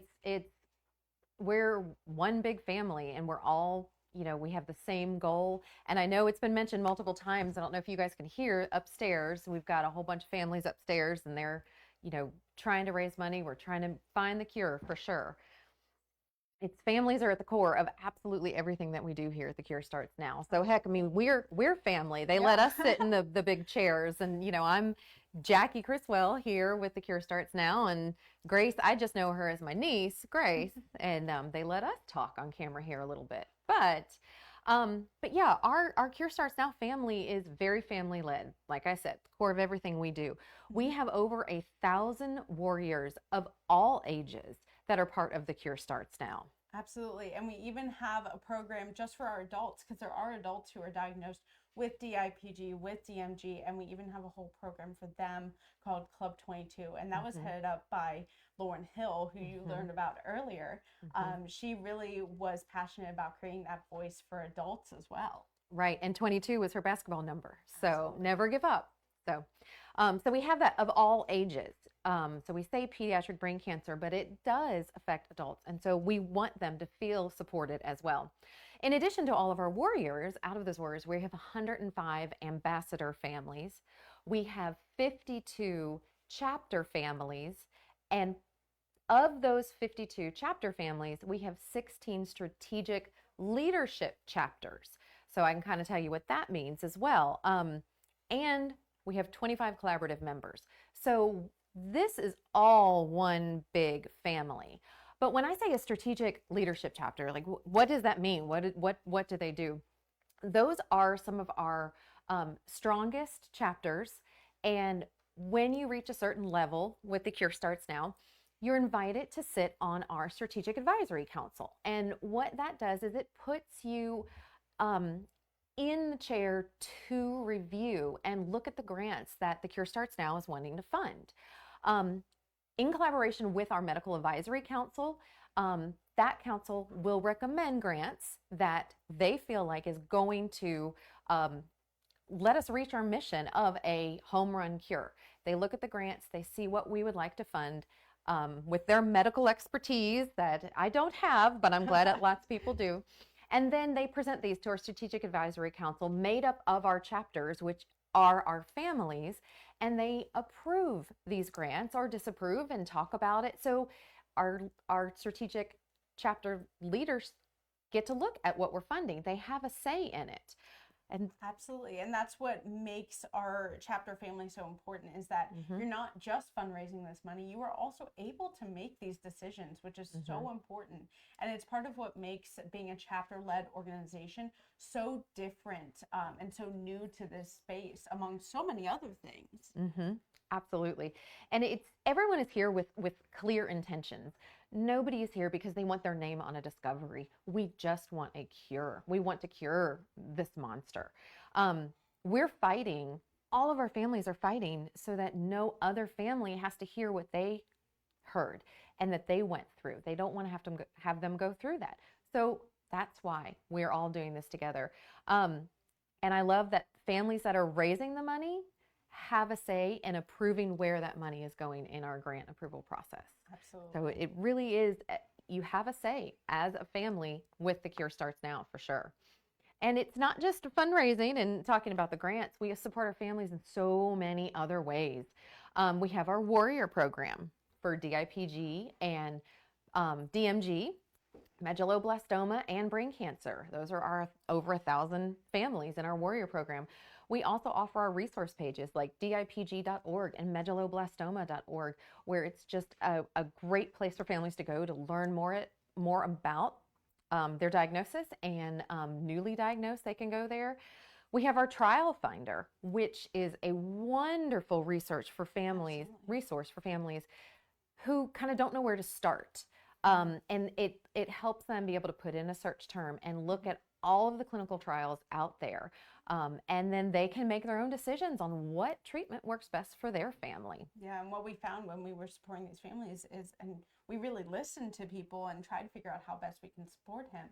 So what we found out is that the way that people were finding trials was so antiquated and complicated, and so we wanted to make it easier with this trial finder. Hard. Absolutely. Yeah, absolutely. It's a lot of information to wade through, so we wanted to make that easier on families so they could search it. And they're searching, trueclinicaltrials.gov, right? Yes.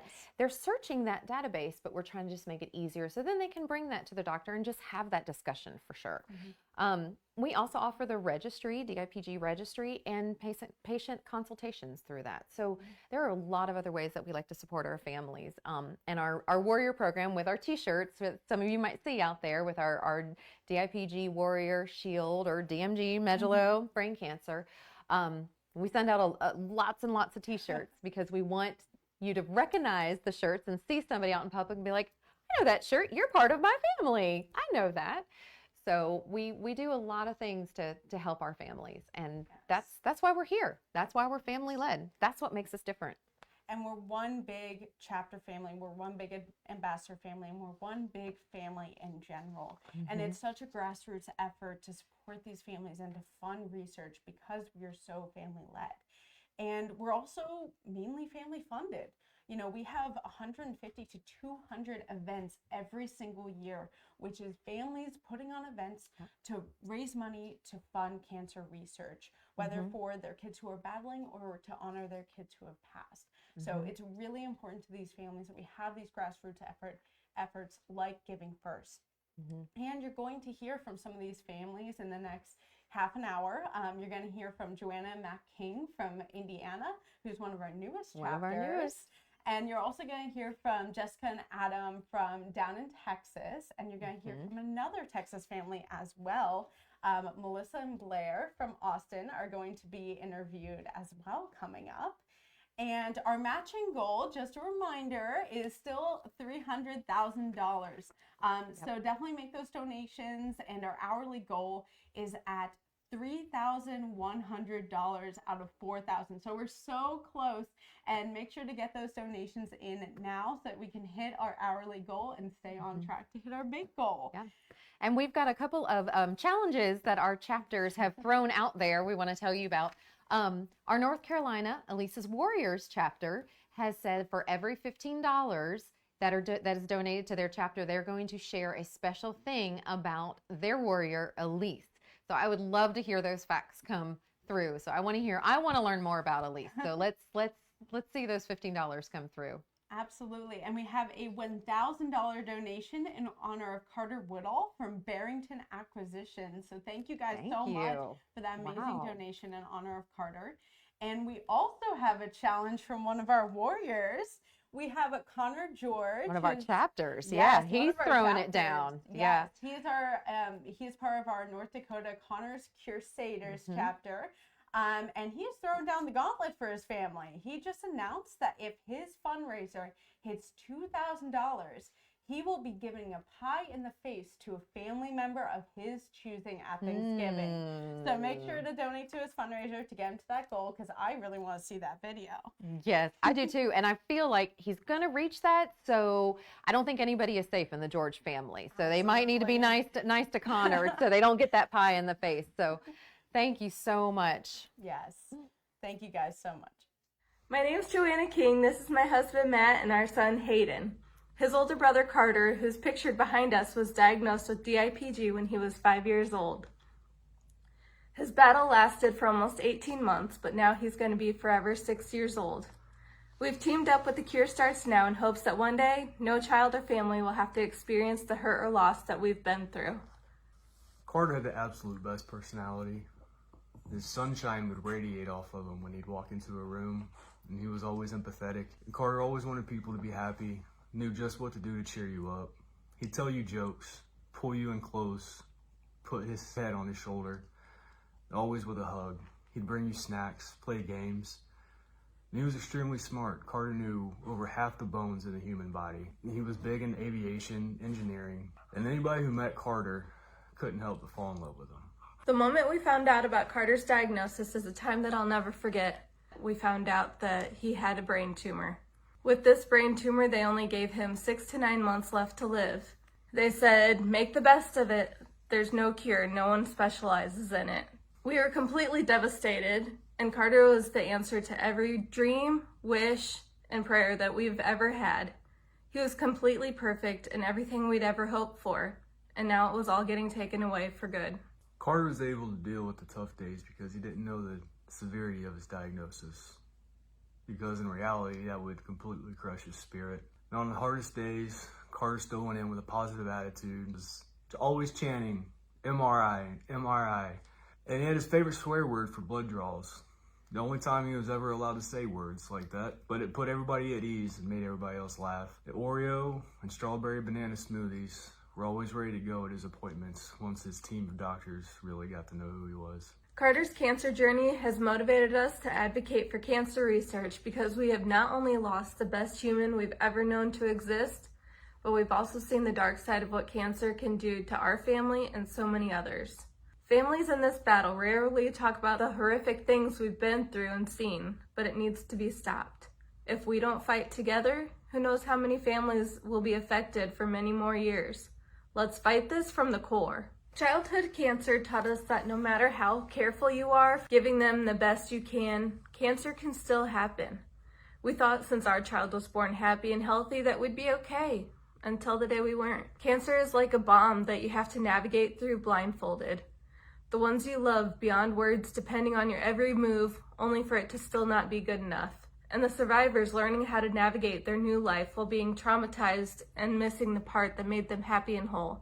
Now is the best time to donate. Without your donations, we wouldn't have the research. This makes more trials possible to desperate families looking for the cure. The cure would be ideal, but we'd give anything for just more time with our kids.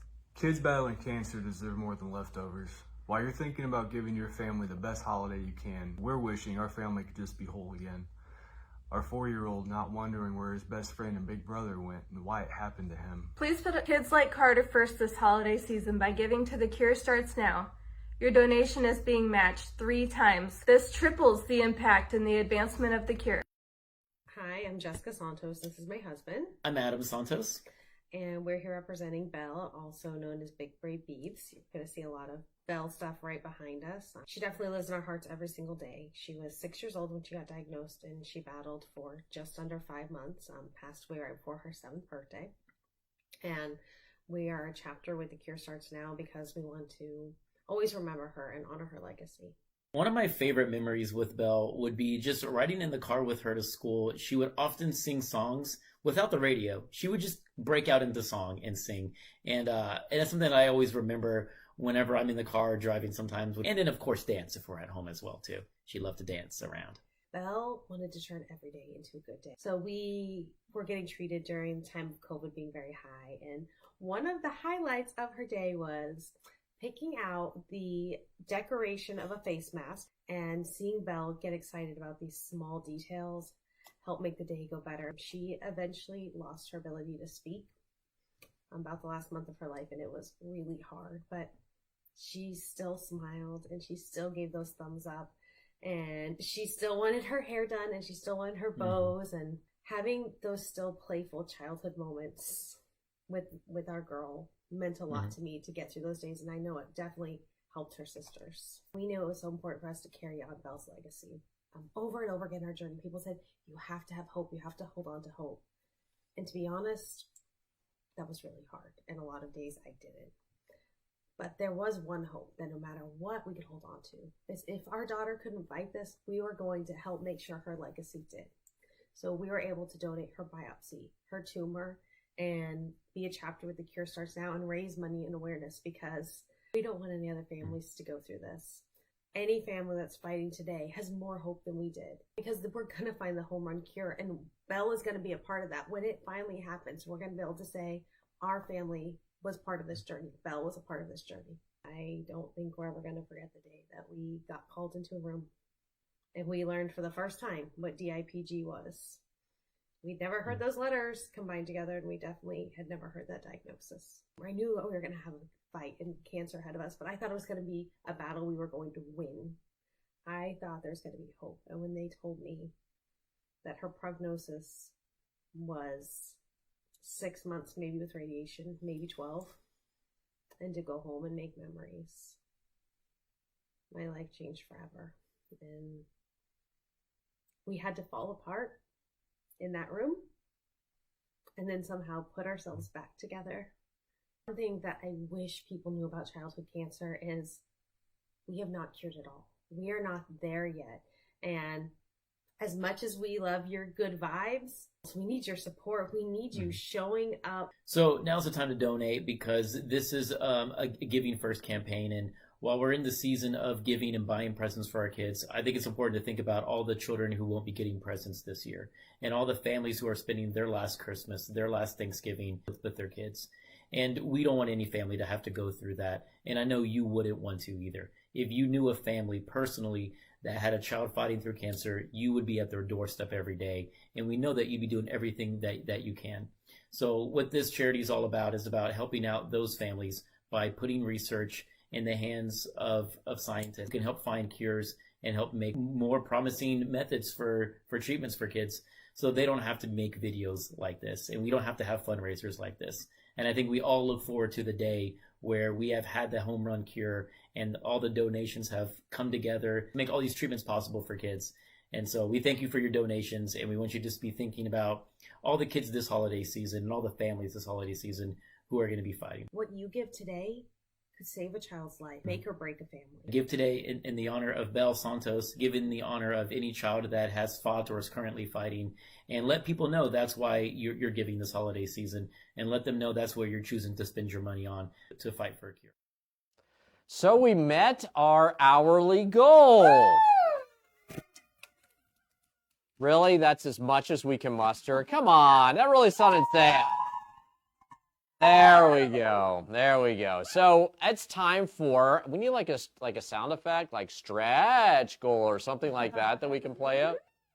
Yeah, I don't know, slide, whistle or something like that. Anyways, thank you very much for helping us be able to reach our goal and really be able to give first for these kids. Once again, you can go ahead and join us at give-first.org. I can see the news travels 10 seconds slower going upstairs right now because I can hear them cheering as we speak. But we're here to talk about families. We're here to talk about with the Flemings and a little bit about Brock. Melissa Fleming is not only our chapter there in Austin Round Rock, but also is with us for partnerships within the Cure Starts Now. So been a longtime partner of ours and obviously frequent advocate for these kids and the battle that we're fighting. So with that in mind, obviously, Melissa, you chose to be part of this and really fundraise for great cancer research. Can you talk to us a little bit about Brooke's inspiration and why you do this on a day-to-day basis? Well, do you want to talk first, Blair? Why do you give to the Cure Starts Now? Oh, I'm sorry. This is Blair Fleming. This is Brock's little sister. So that we can help people feel better like my brother wanted us to. That is right. Brock is absolutely our inspiration. So he was just shy of his 7th birthday when he was diagnosed with DIPG and battled for 7 months. And, after that, we just had to decide what we wanted to do as a family. And we realized that Brock wanted to be better, and that's what we should help others do. Raising money for the Cure Starts Now was a pretty easy decision. We didn't want to create our own charity. And at the end of the day, we know that we're making an impact because we can see where the money is going. We get to actually vote on the researchers that get the grants. I think the things that I love personally, being in a finance background, is I like the controls in place. So, we're not going to duplicate funding. We'll pull it if we have to. We give it directly to the researchers instead of it being used for hospital operating expenses. It's always a great time going to the symposium that's every 2 years and meeting these researchers and being among family. And Blair's going to get to go this time. Actually, our whole family is. So, every time I raise money, I know where it's going and I can see who's getting it, and I know that we're doing right. So, well, and you talk about the controls. You talk about the input that we have within it. These grants just aren't funded and decided upon by one person or even a small committee. It's a complicated process, as you know. Yes, it is. Yes, because it's the MAC, the Medical Advisory Board, is first looking at it and kind of doing their run through and how they would recommend. And then we have meetings with the chapters, and they get to each vote on it. And we'll usually have a couple of rounds of it. And I think we even have more grant requests. So it definitely puts the pressure on to raise money. Because there's so much vital research. But what I like is that we're not just doing the same thing over and over. I mean, you personally even challenge the researchers to think outside of the box and try something new, and how do we approach it from a different angle? And I think that's what it's going to take to find a cure. And I'm glad to know that there's always something new on the horizon as we're learning from all the research that we fund.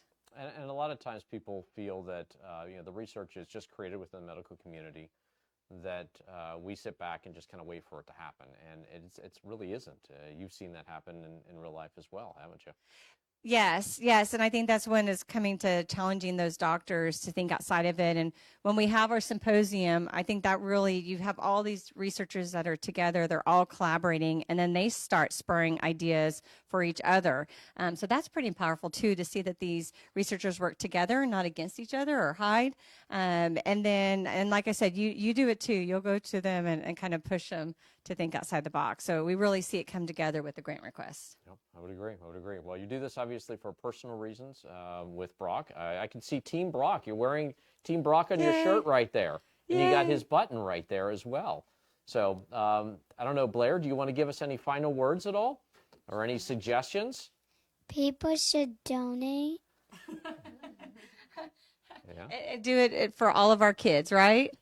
Yes. And and that's one of the things, like, we don't have Brock here anymore, but we need all of your help because we're doing this for other families and other kids. And so we just need to all join together, rally together, raise money, and fund research. Yeah. Thank you. Well, and you had one of the requests when you got on here. You said to me, Blair, you said, if I'm going to get here and I'm going to be doing an interview, then I needed to do what?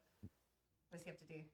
You have to eat a dead fish. A dead fish. Hold on. No. That wasn't the challenge. Okay. A dead fish jelly bean. A jelly bean? No. You had to play the game, I believe. All right, so we have a game of a jellyfish, and I have no idea how to do this. What do I do here? Well, then you got to spin it. Let's try it. Come on, you got to spin it. Tell me what it is. Spin it. Let's see what I get to taste. Turn this way so they All can right, see you. licorice. What is it? Cookie. Stinky socks. Ah, all right. So what's a stinky sock? You could get Tutti Frutti. Where's Find him. Where's Stinky Socks? That's it? This is Stinky Socks? Okay, let's watch. Let's see which one he gets. Are you going to eat one? Do you want to do it too? You're going to eat the blue one. Wait a minute. Turn All right, ready? Ready? 1, 2, 3. So we'll find out if they have the good one or the bad one. Tutti Frutti. How's Blair's? What's your face? Toothpaste. Let's spit this out. Need some water? This is nasty. I know. All right, well, we'll go in a second while I spit this out, and we'll see you at give-first.org. Thank you. It tastes like toothpaste. It tastes It like doesn't mint. taste like toothpaste at all.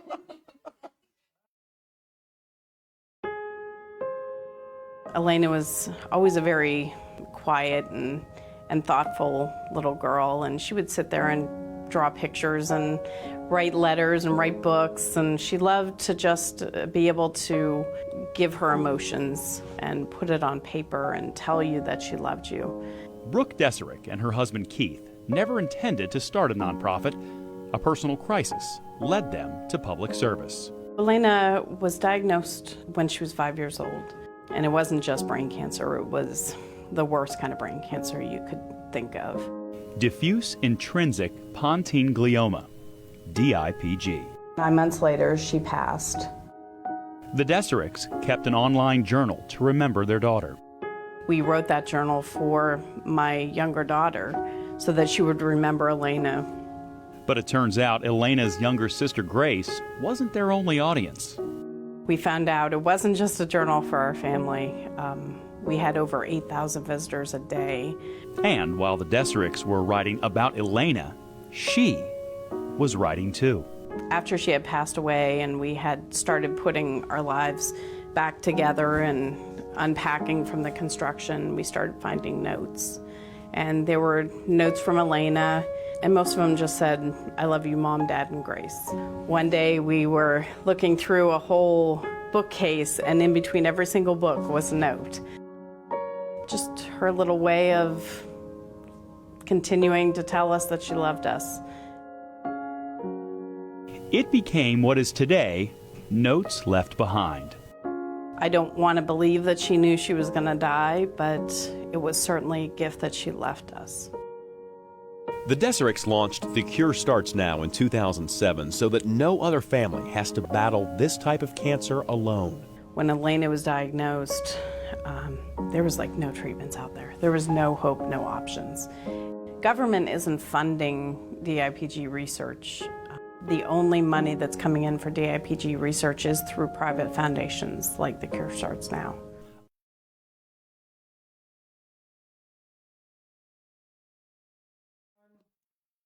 I'm still trying to get that taste out of my mouth.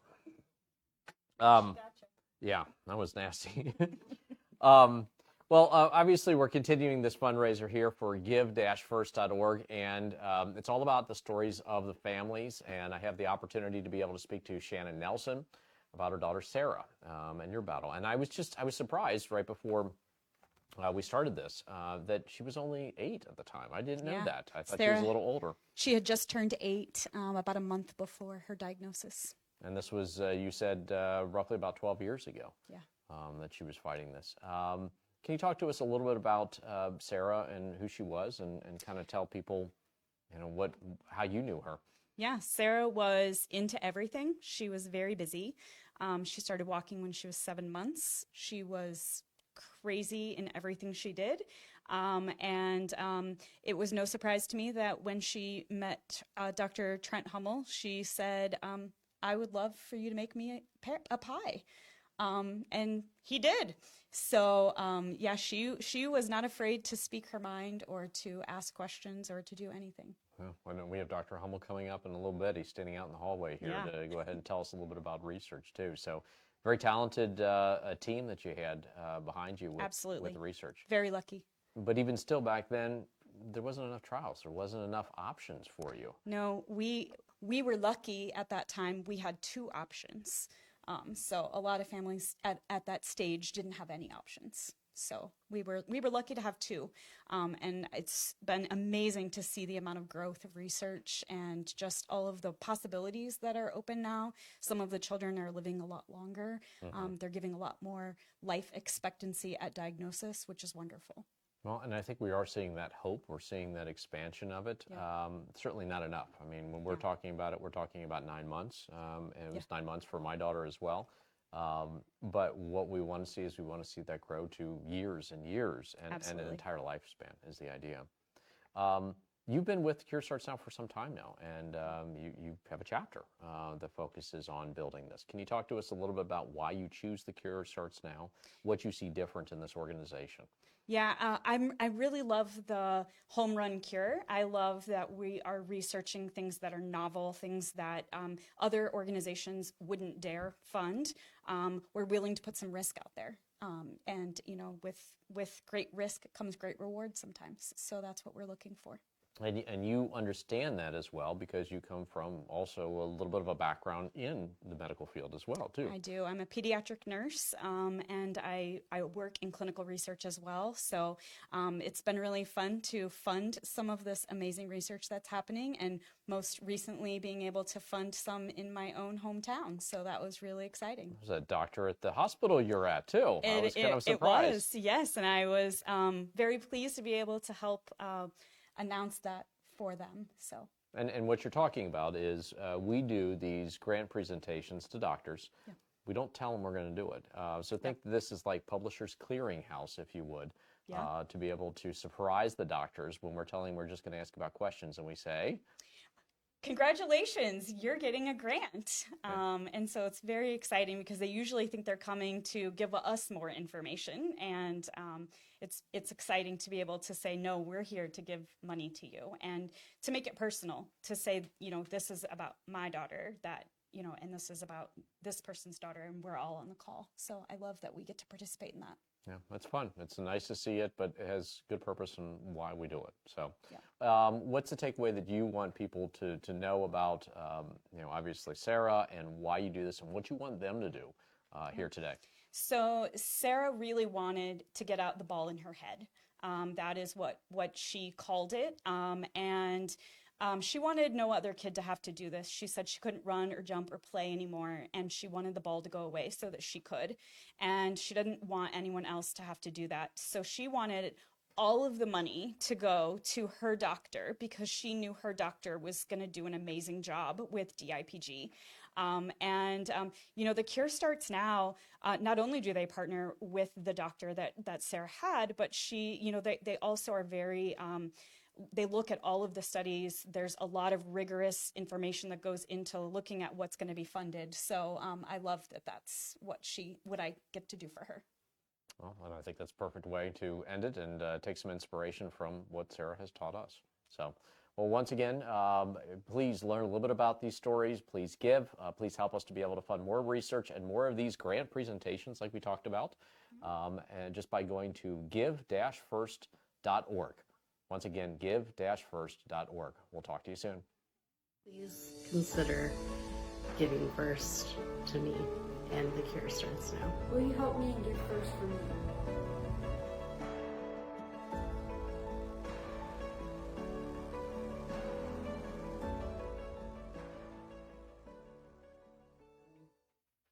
Welcome back. I love to hear these stories.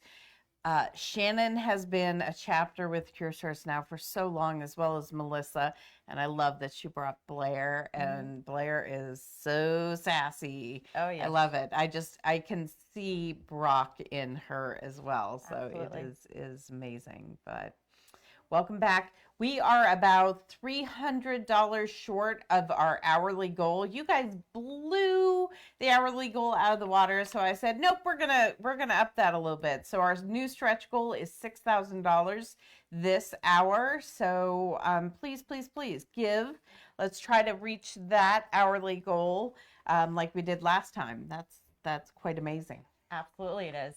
And we have some shout outs. We've got a $500 donation that came in from Sylvia Fernandez and Diana Reynolds for $250 for, oh, sorry, $500 and $250 from Sylvia and Diana in honor of Amelie. And then our Canadian families, boy, have they been busy. They have. Yes. Well, I'm going to go real fast over this. We've got $150 in honor of DIPG Angel Liam. Over $250 in honor of DIPG Angel Carter, over $500 in honor of DIPG Angel Sammy, over $650 in honor of DIPG Angel Naomi, and over $4,000 in honor of DIPG Angel Amelia. Yeah. Yes, they are doing incredible. Yeah. So it may surprise you to know that we are in our 50 chapters.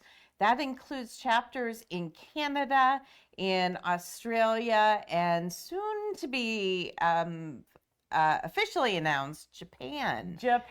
So our Canadian chapters and warriors have just been going crazy, and we love to see that. All of these donations, remember, are being triple matched thanks to our matching donors. I'd love to do a shout out to them. The Ganesh family in honor of Zoe, Bob and Dawn Litterst in honor of Ayla Slivka, the Brooke Healy Foundation, Reflections of Grace Foundation, Beth Strider in honor of Mark Strider and Henley Gilmer, Hal and Brenda Stevenson in honor of Brock, which you heard Melissa and Blair talk about his story. The Rolling Jokers, which we saw do their donation just a few minutes ago, and also Jean and Jack Wessler came in right at the buzzer to be a matching donor for this year. Yeah, thank you for all of our matching sponsors making all these donations go 3 times further. It's because of you guys that we're able to make the impact that we're doing. So Yes. thank you. Yes. So we are going to talk a little bit about this hour about kind of things that have surprised us. Both Heidi and myself, our daughters battled DIPG at different times. About 16, 17 years apart from each other. But I think some of the things that we've learned throughout kind of eclipse time and our different battles as well. Why don't you talk a little bit about kind of what surprised you when you were when your world was turned on its head with that diagnosis? Well, a lot surprised me. I think the first thing that surprised me was that it's actually true. Doctors come into the room and tell you, I do not want to cry, Brooke. Oh! Doctors come into the room and they tell you, pull your child from school and start making memories. Like, that's not just words we say to make you feel bad for us. It actually happens. Yeah. It happened to you. Yeah. Well, I remember they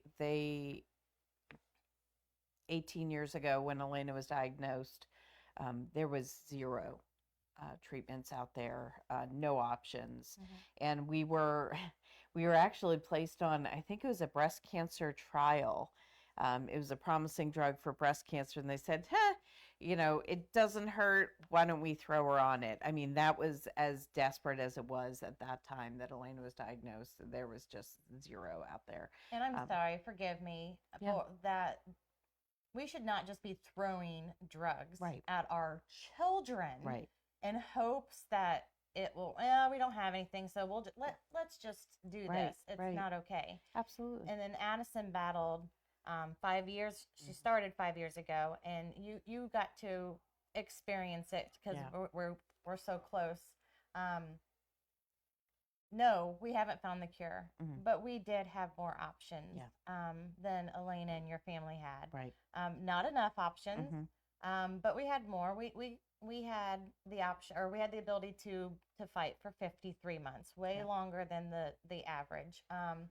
And I want to take a moment and thank you and Keith Oh. for writing that blog Oh. that you thought was going to be shared to just Grace. To And no one. because of those writings in a world before social media, Elena's story was able to touch thousands, if not millions, of people. And because of that, 17 years later, my daughter had Yeah. options. Not enough options, Mhm. but had it. So I wanna thank you for that, because Well, I'm grateful that that was able to bring you to our doorstep and allow me to meet you, because you're now one of my dearest friends and a constant inspiration. And Addison was my best buddy in all the years that I knew her. And I'm wearing the bracelet that she made for me today, alongside my own daughter's bracelet that she made me to keep me strong through this. So I hold her in my heart. But that's the other thing that has really surprised me is how touching and how moving every one of these kids' stories are. Each one of them, every parent, and you'll see it as you listen to all of these interviews. They talk about, my child was wise beyond their years, and they could light up a room. And all of these kids, though very different, held like this deep connection with the world and the people, and their impact is so long lasting. Even after, unfortunately, some of them have passed, their legacy continues so strongly through. yeah, it's truly incredible. I wish that we didn't have to meet all these families, but it's an absolute honor to also meet them.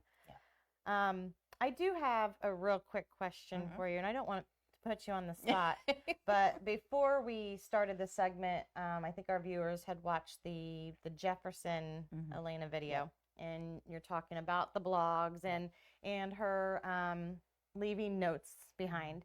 And I'm just curious, if Elena was here today, what do you think her notes would say that she would write today, right now?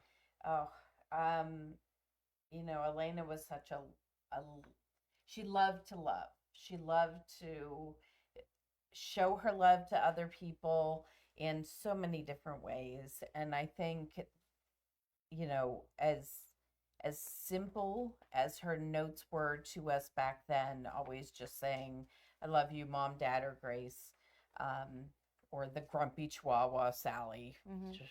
But I think she'd still be finding new and different and simple ways to tell us that she loves us.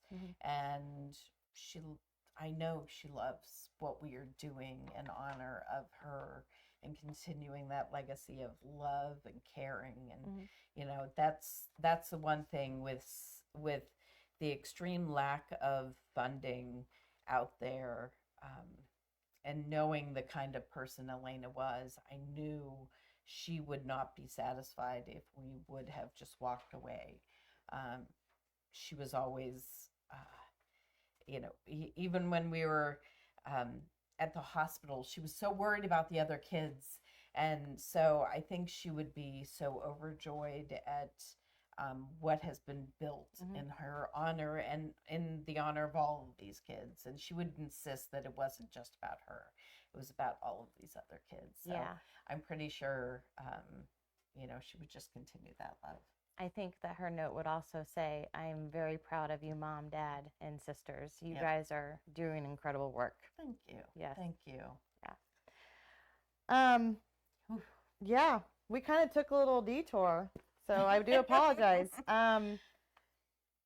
All right, well, we're going to take a moment to kind of gather ourselves.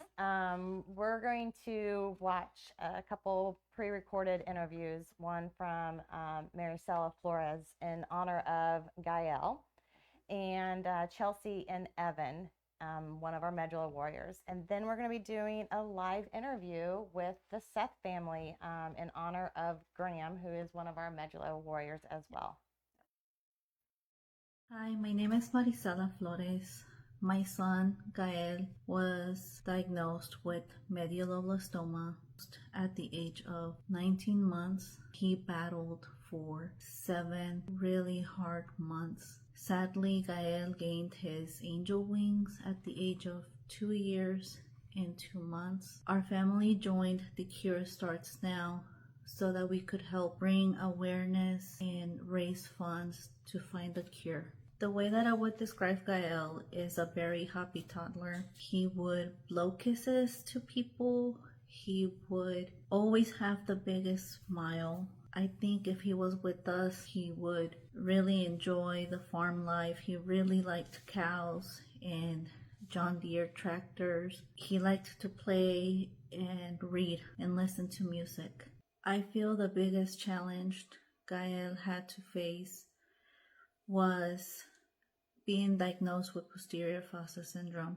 That made his cancer journey, I feel, 10 times worse and harder for him. He lost his ability to talk. He was not able to walk anymore or crawl or sit on his own.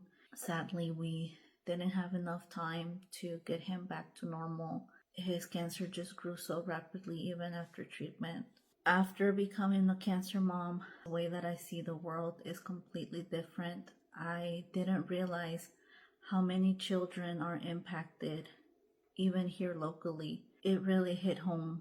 The most frustrating part of the treatment process, I feel, was the treatment itself. Because of Gael's age, we were not able to do radiation. When we met his oncologist, he let us know that the only treatment possible may be a clinical trial. And he couldn't guarantee us that he would even qualify for that clinical trial because of how advanced his cancer was. That was really frustrating because Gael being my first and only child, I wanted to seek any treatment possible out there. And knowing that there was only one was really frustrating. Having to put him through all the chemotherapies, not knowing if he was going to get well or not. It was sad. It was frustrating. It made me feel helpless as a mom because my job is to protect my son, and there was nothing I could do. And even science that has advanced was very limited for him. By donating today, you're helping fund much needed research towards childhood cancer. Our children deserve better. They don't deserve leftovers. Please put kids like my son Gael first and donate to The Cure Starts Now. Hi, my name is Chelsea Renicky. And I'm Evan Renicky. Evan was diagnosed with medulloblastoma in October of 2022 when he was 10 years old. Prior to being diagnosed with medulloblastoma, Evan was a very active 10-year-old boy. He was in cross country, he was in baseball, he was in basketball, and he was in football as well. Evan was starting to experience a lot of headaches. School nurses were super confused. They didn't know what I had because it was different every single time. I thought he was trying to get out of math class. Evan does not miss recess. No. Recess is the whole reason Evan goes to school. So when he was starting to miss recess, we were like, okay, something's not right here. We ended up taking him in for an MRI. At about 8 o'clock that night, we got a call from the doctor on call saying we needed to rush to the emergency room, that our son had a large tumor in his brain. We didn't know what to tell Evan at that time. We just told him that we needed to go to the doctor to get rid of the headaches that he was having. The Cure Starts Now was an organization that reached out to us. They have provided so much support to our family during this. What we wish more people knew about childhood cancer is that it's not just affecting the child who has cancer. It's affecting the whole community. So this isn't an isolated thing. Just because you might not know a child with cancer now, chances are you're going to be meeting a child with cancer at some point in your life. We wish that more people had the empathy and the understanding. But also what was really frustrating during this whole process was the lack of research and funding. We weren't really given you could do this or you could do this. This is the plan. The research has not continued so that treatments can improve and do better for our kids. A lot of people would say, why? Why me? I don't get this, and be upset. But not Evan. Evan said, well, maybe I'm going through this so I can help somebody else. Well, welcome back. You guys are challenging us. I just got notification that we are no longer at $4,000 an hour. We're now going to up that to $5,000 because you guys have beat that goal. Congratulations. This is where you guys got to cheer. There you go. There you go. Come on, you got to pay attention now. And we also have a really amazing donation coming in honor of Brooke Ross as well for $1,000. Amazing, amazing bake sale. All right, cheer, clap. Very nicely done. Very nicely done. And we're going to hear it 10 seconds later upstairs as they finally get the feed, and then they cheer for it as well. So it'll be a delay. But while we're doing that, we have an opportunity to talk about Graham. Graham is fighting medulloblastoma. Also one of those cancers that we focus on, and we believe in that home run strategy with it. But can you tell us a little bit about Graham? Oh, man. I'm sorry. And this is Matt. Yes. So I forgot to introduce you. I was so worried about Graham. Most people are. That's all right. Okay. No, Graham is a very atypical and typical 5-year-old at the same time. I mean, he's got more personality than any one person really needs to have. But, you know, he loves all things from video games, toys, tools, working on the house, working on the truck. Basically anything he can do to be a big boy or, you know, just kind of hang around, he's all into, and he's always happy to do it. So. And he works on the truck. Yeah, that's his new thing the last week or so. He's big into bolts and screws and working on a truck with tools and things like that. All right, I hope it's broken when he first starts because just don't take it apart. There's plenty of things to work on. All right. Well, and obviously you guys decided to come out in support of this. What does Giving First mean to you guys? I think to our family, it really kind of starts with, you know, realizing the blessings you have and that there's a lot of things and a lot of people who are going through things that are bigger and sometimes darker than, you know, a lot of people kind of hit on their surface, and to appreciate where you're at in the beginning and, you know, what other people might be going through, and kind of using your, you know, money as your voice in that regard to help advance that cause and to bring some hope to those families who are going through that, you know, ultimately really dark time, and providing some sort of hope and things, especially going into the holiday season for those families. Medulloblastoma, that's some difficult treatment. What's it been like for you guys? How long have you been fighting with him? So we are in remission, luckily. We did have, an 11-month stay in the hospital. So far, we are blessed to be in the kind of clear area for now. But then, with hospital day in, day out.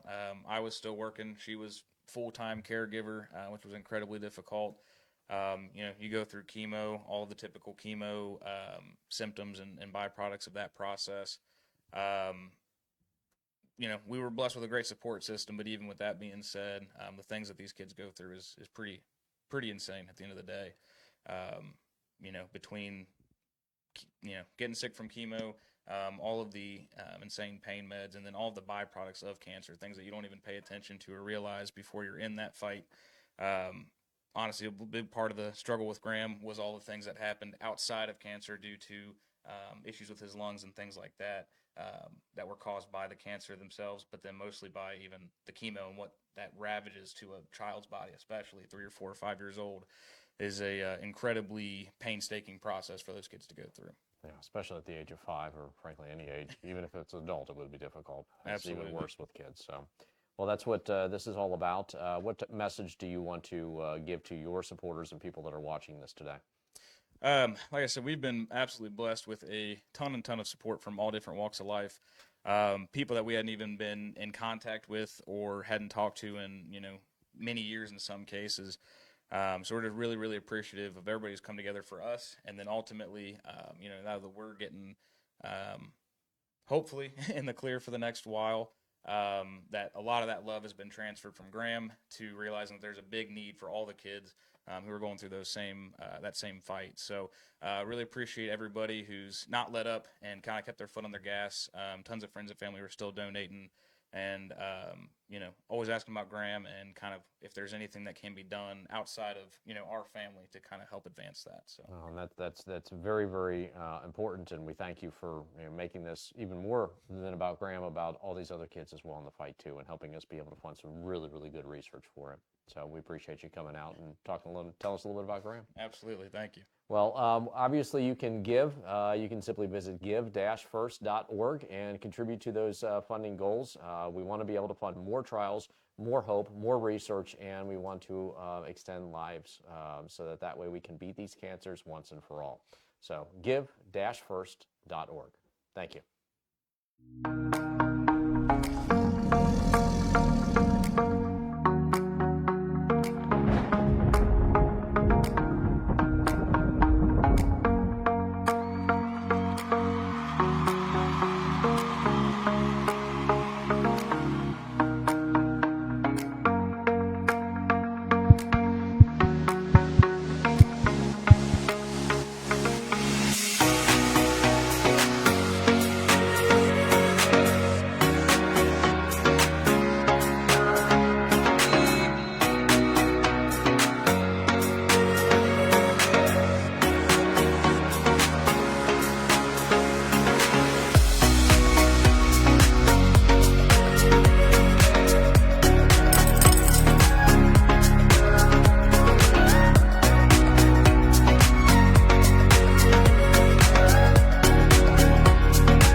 All right, well, we have the pleasure. You guys have heard about the man, the myth, the legend, Dr. Trent Hummel.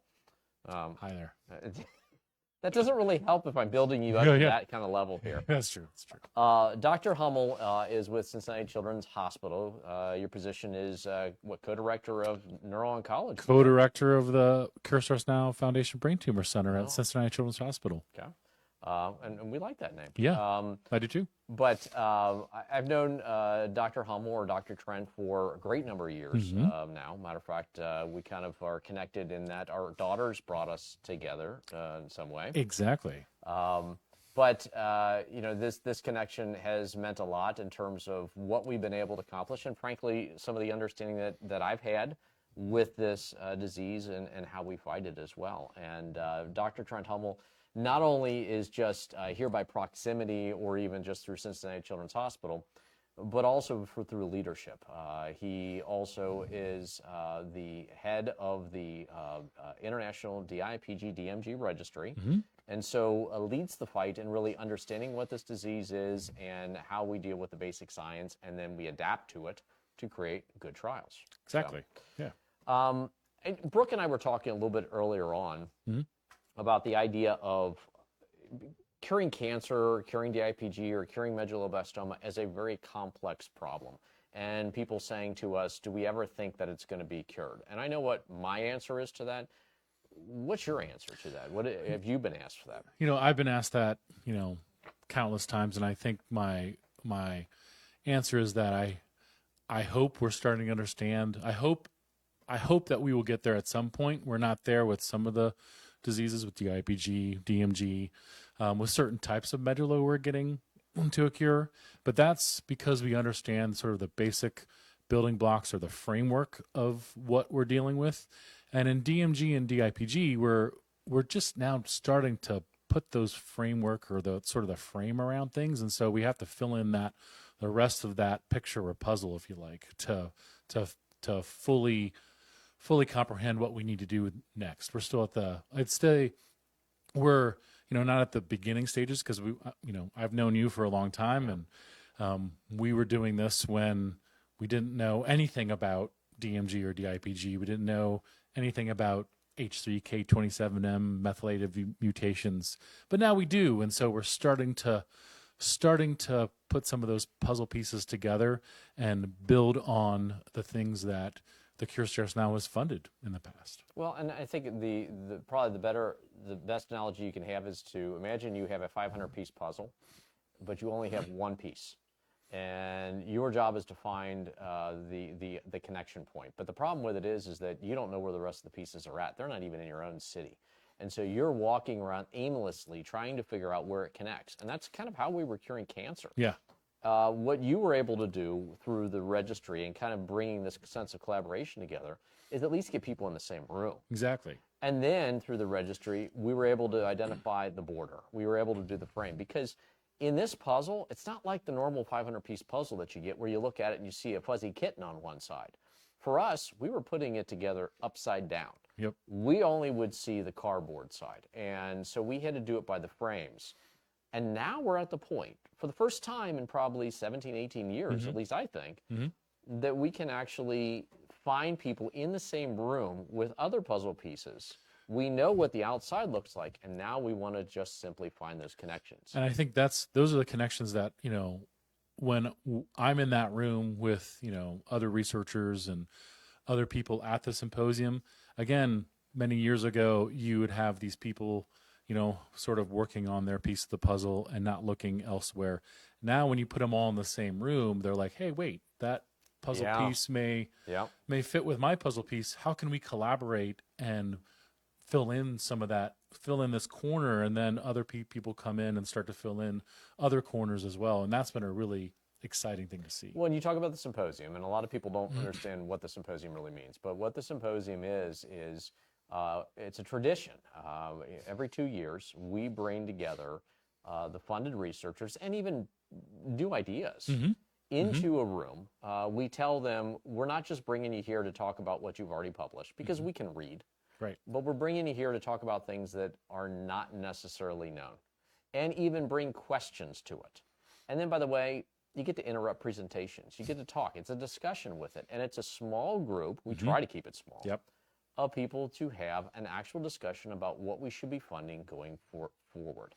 And so coming out of this most recent research base, I think we had 14 to 17 ideas that actually came from these types of things, came from generational research, came from, not just coming in the front door and just surprising us, nothing novel.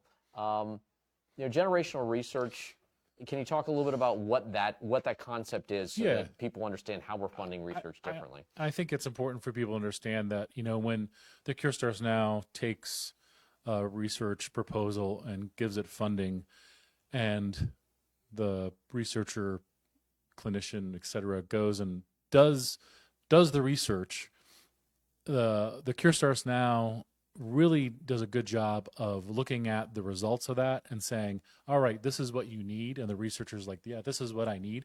But putting that researcher in that room, like you said, with unpublished results, because in the off year of your symposium, there are plenty of meetings where we can go to where there are published research results, and we can look at the articles, look at the publications, and try to make connections that way. But when you are in the same room in a very intimate setting, because it's a small room, you're Keith and I are nestled up next to each other, and you have researchers who are presenting unpublished works that stimulate conversation, that stimulate how can I change what I do, and not only that, but knowing that there's a funding mechanism where I can build on what I've been doing too. And that's the concept of generational research, is to build on that rather than fund one and then let things go and then fund something else, because you're going to be able to build the puzzle a lot better if you continue to add pieces to the puzzle piece that you're dealing with instead of something from way over there. Yeah. And the other thing I would also bring up is it's also about bad ideas too. Yeah. With generational research, there's some times that we really fail. There's some times when we look at something and go, okay, was a hot mess. And I think the neat part about it is if you can be open about it and we can share that, sometimes we have the solution from somebody else in that room. Yeah. That's the thing. You know, not all research is going to be successful. Not all research is going to lead to something, but the failures sometimes count. I wouldn't say more, but sometimes count as much, depending on the type of research. So we don't pursue that anymore, or you have other people in that room saying, hey, if we just tweak this, or if we add to this and continue to build, there may be something to come from that. Yeah, and that's been surprising because as we talk about the topics and we talk with the researchers and we say bring the failures to it, we usually get an email back that says, really? You want me to talk about the failures? And the answer is yes, because that's, I think, if you don't learn from it, we're going to keep making those same mistakes. And Keith, that's the paradigm that the Cure Starts Now is trying to change, because the paradigm historically in research is like, you don't talk about your failures. You don't publish your failures, right? There's a sort of a joke amongst researchers is that we all need to make up a journal called the Journal of, medical results that fail, which doesn't exist. But in this, your paradigm is shifting, and that really opens up the minds of researchers and disarms them to allow them to collaborate much more than they would if they were just presenting at a conference elsewhere. Well, and let's dwell a little bit on collaborative. I mean, we could sit here and we could riff all night about this, but we're going to bore people at a certain point here. All right. But what I also want to do is I want to touch on the nature of collaboration, because collaboration is a word that a lot of people just throw around. Mm-hmm. They talk about doctors working with doctors, but you've seen the collaboration go absolutely crazy in dealing with other groups, through the symposium. Can you talk to us a little bit about the wider collaboration that you see building within this community? Yeah, I think, I think one thing I'll talk about is the symposium is a fantastic group of people that want to get together to further the research for DIPG and DMG. And in doing so, I think having that the part of your grant requirements is that it has to have a collaborative component, right? And so part of that component and part of that collaborative component empowers people to go and find others that have different ideas and that have different ideas that may complement them or even may antagonize them, but yet they move forward to try to, with a common goal of trying to find a cure for DMG and DIPG. And even outside of their network, even outside the doctor's network, within the symposium, we bring in other foundations, we bring in parents, and you would think naturally that this wouldn't be a group that would get along, but all the group does, as long as they're receptive to realizing what they know and what they don't know, and about working together. And it a lot of times, again, I'm speaking for the whole of researchers. I don't want to, I don't necessarily want to do that. But, as something that I would do, I would sometimes look to my city, my state. But this is truly an international conference. And so you get people collaborating with people from Italy, collaborating with people from Australia, and they learn to do hard things and collaborate with that. And that not only fosters that collaboration, we keep using that word, but fosters that collaboration, but then it also benefits patients around the world. Yep, and they're part of the session. Well, we're going to go ahead and have a little bit more fun with something here, because, like I said, we could sit here and talk about research forever, but I'm going to do something that hopefully people have been looking forward to. We had a challenge, and we had an hourly goal. Our hourly goal is still $5,000, correct? Okay, so we're still going after that, but you guys ended up helping us raise almost $7,000 in the last section where we challenged you for, we're clapping. Okay, yes, clap. There you go. All right. Thank you. He's prompting. You need like a sound effect generator or something. Exactly. Yeah. But that was puny. I don't even know what that was. That was like a tin can there, yeah. It's like you win a jelly bean challenge or something like that. But with that, we said that if we came up with $1,000 in that last hour, per $1,000, we would give Dr. Hummel some trivia questions. So I have some trivia questions here. which I was supposed to sort at the last break, and I didn't. So Okay, we're going to kind of sort these on the all fly. right, all right, good. And we're going to see how this goes. So All right. I have 7 questions, and whether I like them or not here with it. Okay. So what is the survival rate of DIPG-DMG? Is it A, 57%, B, 12%, C, less than 5%? Unfortunately, it's C. Less than 5%. Less than 5%. Yeah. And is that a that's not That's not- I really don't want to hear that one go in. We need a well. Yeah. But no, at 5%, it's a difficult cancer. Yeah, it is. But it's It also is. where I think there's promise, and people don't get that. Can you explain that a little bit, and why we feel that in some of the worst causes we see promise in it? Well, I think, if you look at some of the other successes that the pediatric oncology world has developed with leukemia, lymphomas, some other, even neuroblastoma, when in my lifetime, I've been doing this for over 20 years, we've seen rates increase in stage 4 neuroblastoma. So if you take the worst of the worst, DIPG and DMG, and if you can move that bar from 5% to, something higher than that, I think whatever that is, you can take that. That's another major piece or multiple pieces of that puzzle that you can fit in and build off of that.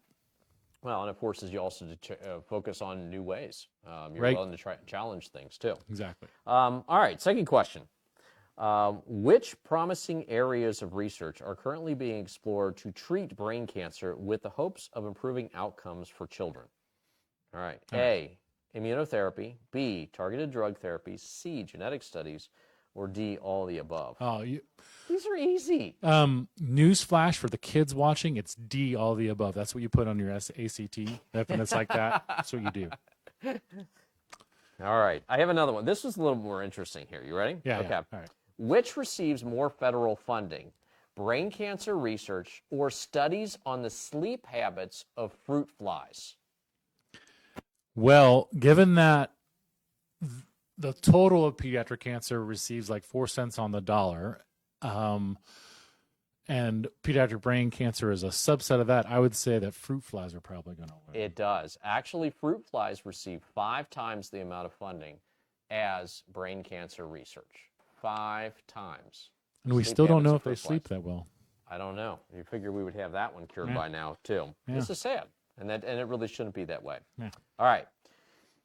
My fourth question. You ready? Yeah. Okay. Now, just so you know, I'll ask the question first. Okay? Okay. What is the name of the enzyme traditionally used in cheese making that helps milk curdle?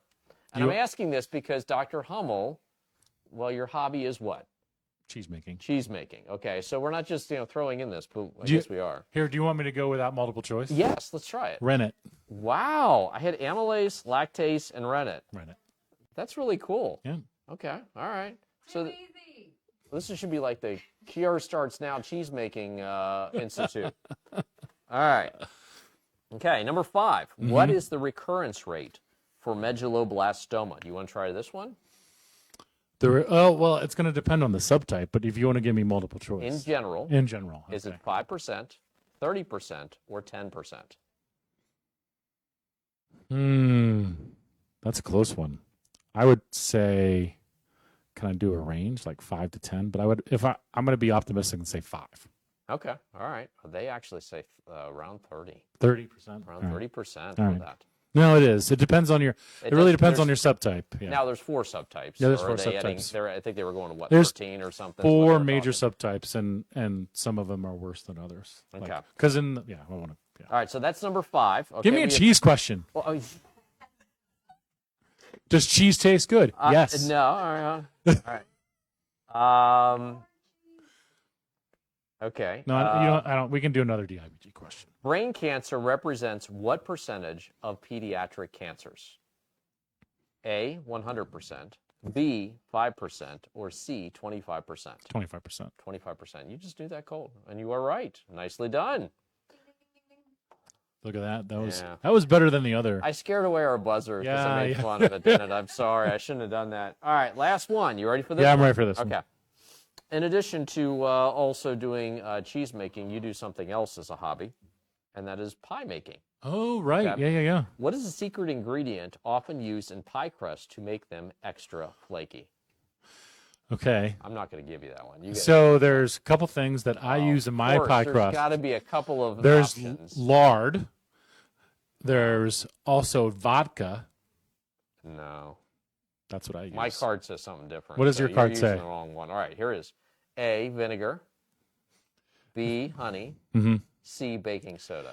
So it'd probably be vinegar because of the acid, but you can get away. Is it vinegar? It is vinegar. Yeah, but you can use vodka. Trust me, you can use vodka. Well, you could try tasting this card. It probably tastes like a really good crust for it.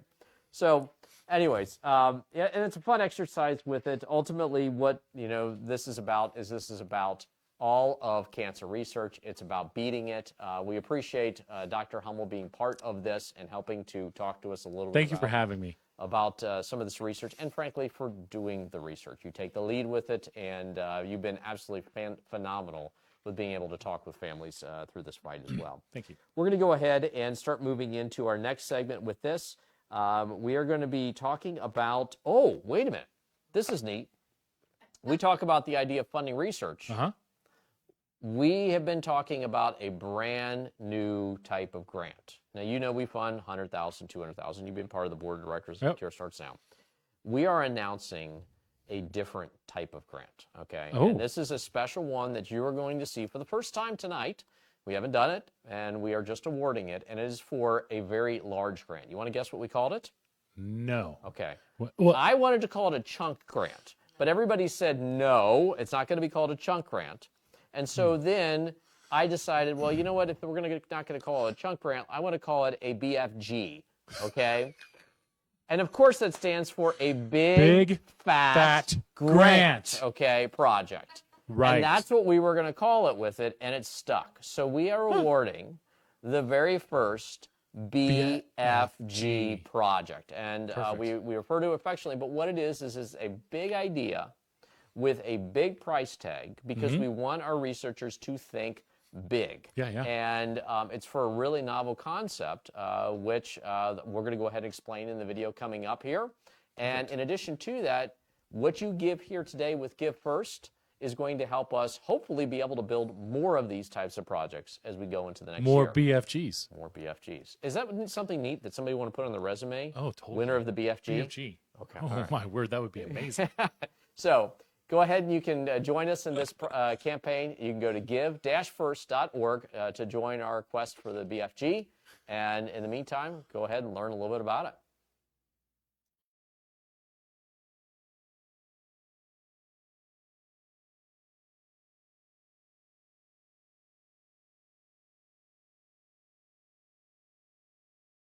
Hi, Dr. Huang. Hi, Dr. Sayer. Thank you so much for joining us today. We do have some questions, but we wanted to really kick things off in the right way. So we are pleased to announce that you will be our very first recipient of the BFG Big Fat Grant Project, and we will be awarding the full amount of your grant. Certainly I've known Keith and Brooke for a long time, but one element that never ceases to amaze me is having walked this path with many of my own patients who have DIPG and DMG. It's always hard to totally comprehend the commitment, but for each one of you to spend time and energy, not only honoring your children, but hoping that through your efforts that this doesn't happen to other children. It's an incredible honor to work with you guys. As a pediatric oncologist, I don't know that I've ever seen so many people affected at one time by something so horrible. So I'm really sorry for all that you've suffered. And, you have my commitment. Dr. Huang has been on the front lines of this for many, many years. That we're going to do everything possible to try to make a difference. And I can't tell you how sacrosanct these monies are, especially when, we see you and you say what you've been through. So just know that, I'm sorry for everything you've gone through. We're wondering how we think that this is going to be advantageous for other types of therapies, and where do you see this going from here, I guess? This is an mRNA vaccine, yes, but it's a very different kind of mRNA vaccine. It also can directly get into the tumor and damage tumor cells. We think this can really start to reprogram really the guardian angels, the immune system that's supposed to be protecting all of us from cancer, really activate it in a way that gets it to work. My name is Heidi. I am the mother of Addison, and she's a DIPG angel. We have one of the chapters in Indiana, and I just want to say thank you so very much. The work that you guys are doing is allowing us to continue our promise to our daughter. She made us promise that we would continue her fight, and through things like what you guys are doing, we're able to do that. So thank you very much. Hi there. My name is Ginny Pritchett, and I want to echo what Heidi just said. I'm also a mom of a DIPG angel, and my husband and I have been running the Virginia chapter of the Cure Starts Now since 2009, and we're just so pleased with the progress that has been made since that point in time. And this type of research helps to show that and prove that. So thank you so much. I couldn't be more grateful. Hi, I'm Jennifer Sundin in North Dakota with our Caring for Keaton chapter, named for my son Keaton, who's also a DIPG angel. And as a parent who's lost a child, just thank you for amazing scientific research that helps give hope to other parents so that nobody else has to go through something like this. So, hi, I'm Jill Walworth, the director of one of the newest chapters, Indiana Courage for Conley. My daughter is a DMG angel, and I just want to say I'm so excited to be a part of this, and thank you. Hope, we didn't have any, and to give somebody hope, I'm speechless. So thank you for letting me be a part of this. Hi, my name is Ken. This is Michelle. We are the Somerset, Massachusetts chapter in memory of our daughter Selena, and I want to echo what Jill said. Really appreciate the work you guys are doing in giving kids hope. And I can't say thank you enough for the work that you guys are doing. Very much appreciated. Hi, I'm Melissa. I'm the director of the Austin Round Rock chapter, also known as Team Brock. It's in honor of our son who battled DIPG 8 years ago. He was just 7 months old and only battled 7 months. And during his battle, all he wanted was to be better. And so it's research like yours that gives me hope that one day other kids are going to be better. I know we're going to learn a lot, and that's what's important because we've got to get better treatments and we have to have better outcomes. So thank you on behalf of my son, on my family, of all the chapters, all of every person who donates. We fully support you, and we're excited to what's going to happen next. So thank you.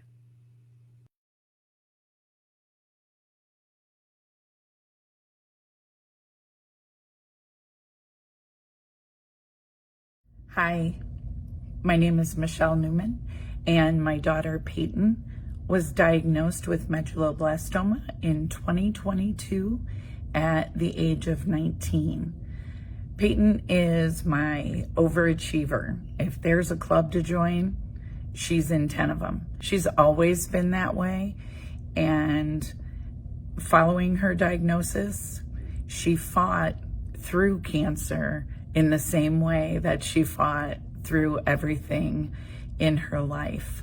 When Peyton was diagnosed, it was a gut punch.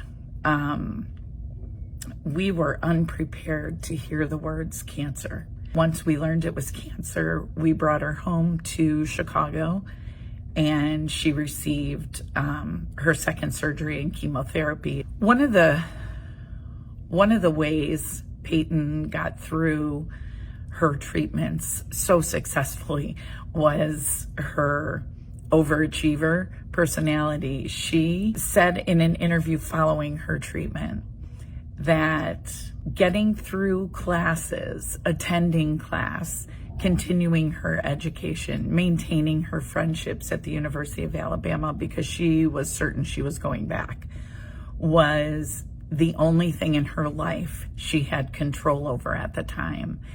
And I think we all kind of felt like that. So it was our way as a family of getting through the treatment process was continuing to look down the road. Chemotherapy is not easy. Nothing about a cancer treatment and a child is easy. There's lasting effects. She still has some side effects today of the chemotherapy because of donations in research and organizations like the Cure Starts Now. We have come so far. I'm hopeful, we're all hopeful for a cure, that this is going to end one day, that our babies aren't going to be diagnosed with cancer. If you can donate today, I ask that you donate to the Cure Starts Now. We met some amazing people through this organization, and we all have friends and family that support us when we're in the thick of a cancer diagnosis for our child. But wow, a group that knows exactly what you're going through, a mom who knows that fear and despair sometimes is priceless. I love this organization for so many reasons. And if you could donate today to the Cure Starts Now, 100% of your donation goes to research, 100%. And we need to find a cure for these babies. Our kids should not be diagnosed with cancer. Thank you. Hi there, my name is Peyton Newman. I am 22. I was diagnosed with medulloblastoma, pediatric brain cancer, when I was 19. And I know there are so many worthy causes and nonprofit organizations that ask for your donations and support during the holiday season. But keep in mind that donating to The Cure Starts Now is not only funding more research for pediatric cancers and cures for them, but you're giving families hope. And you're giving a child a future and a chance to meet their milestones in life. And so I ask you to please keep that in mind when you're deciding who and what to donate to this holiday season. And I ask you to give first for me.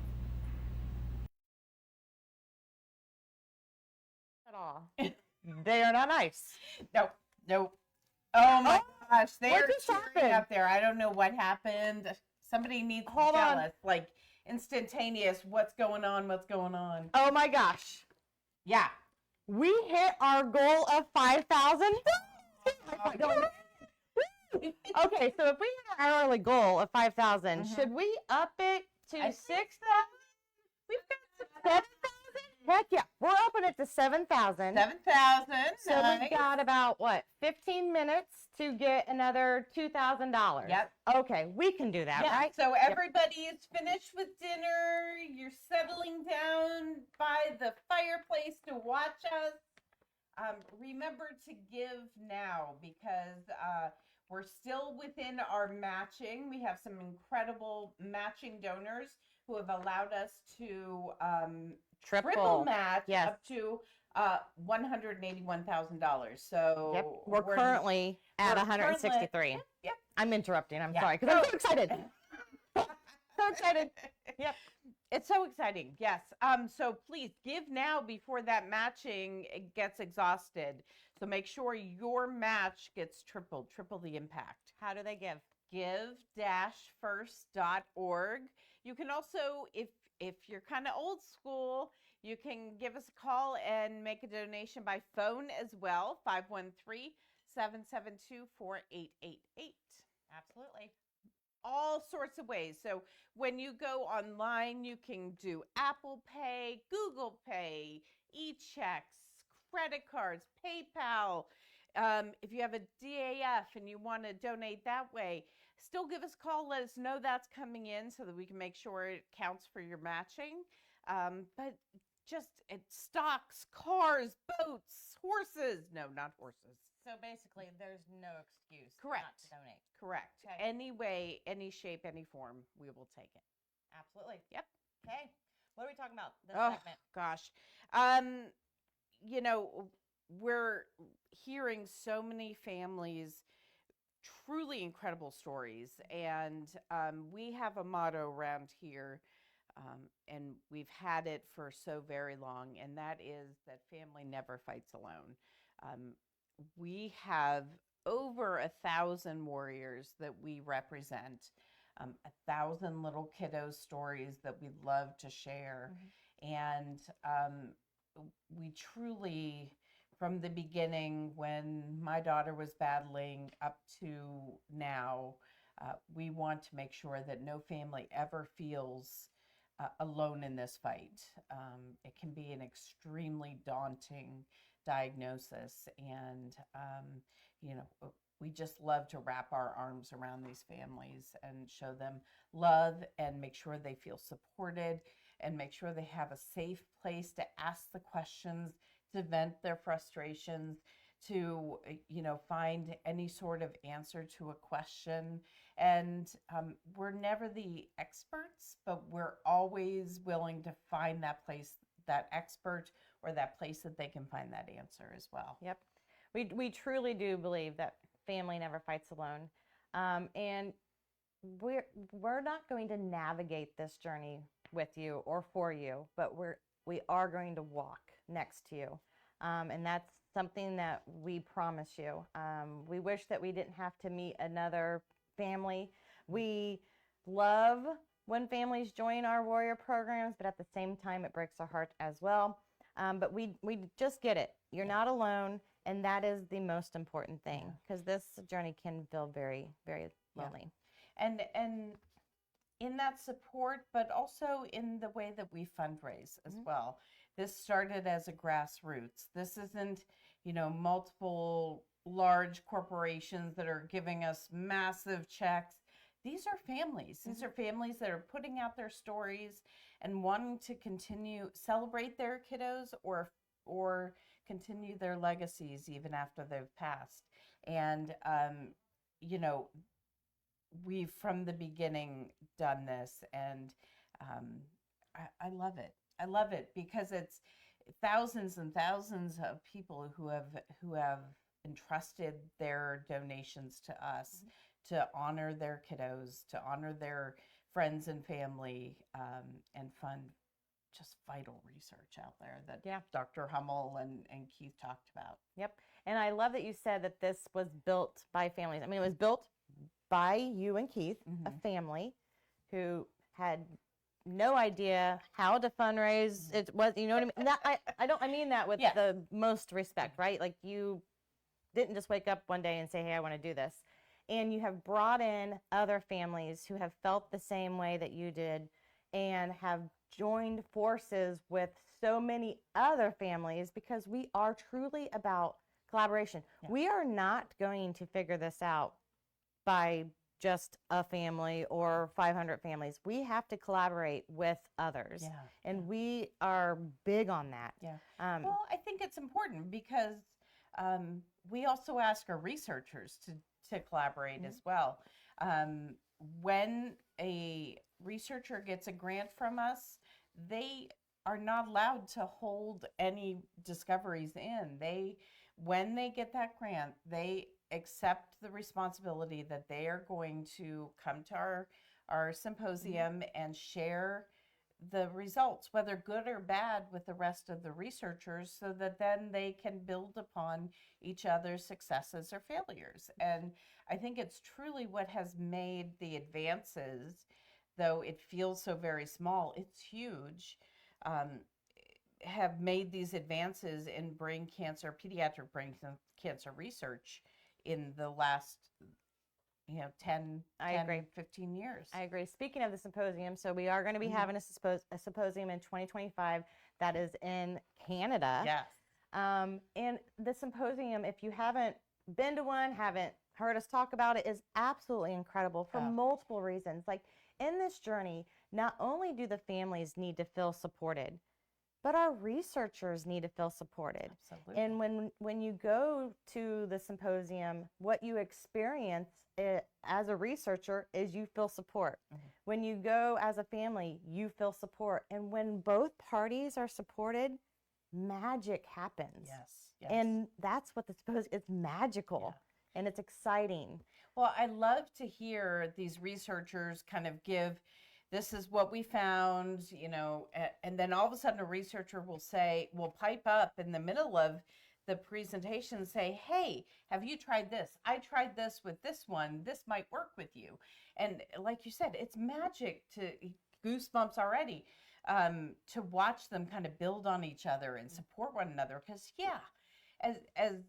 as incremental as the progress is that we see, it's even worse when you're in it day to day. So these researchers are making little tweaks and everything. They need to feel that love and support from each other, from the families, and from the community as a whole. Yep. And that is what's so incredible about the symposium. Yeah. And the researchers wouldn't have the ability to bounce ideas off of other researchers if it wasn't for that type of platform. So kudos to you guys for thinking of that as well. Yes. So because we're all about funding a new way to fight cancer. Absolutely. Yeah. So real quick, talk to me about the collaborative, because we're going to be seeing a collaborative video here and after some interviews. Talk to me about the collaborative. Yeah, well, we talk about, collaboration and all of this. We also do with other foundations, other families who may have decided to open up their own charity. We work with over, 25 different collaborative members. They're giving their research dollars to us so that we can combine our money so that we're able to then fund even more research than we would be able to do separate. And these different charities, these different families, I hate to call them charities because they're families, they represent kids just like our chapters do.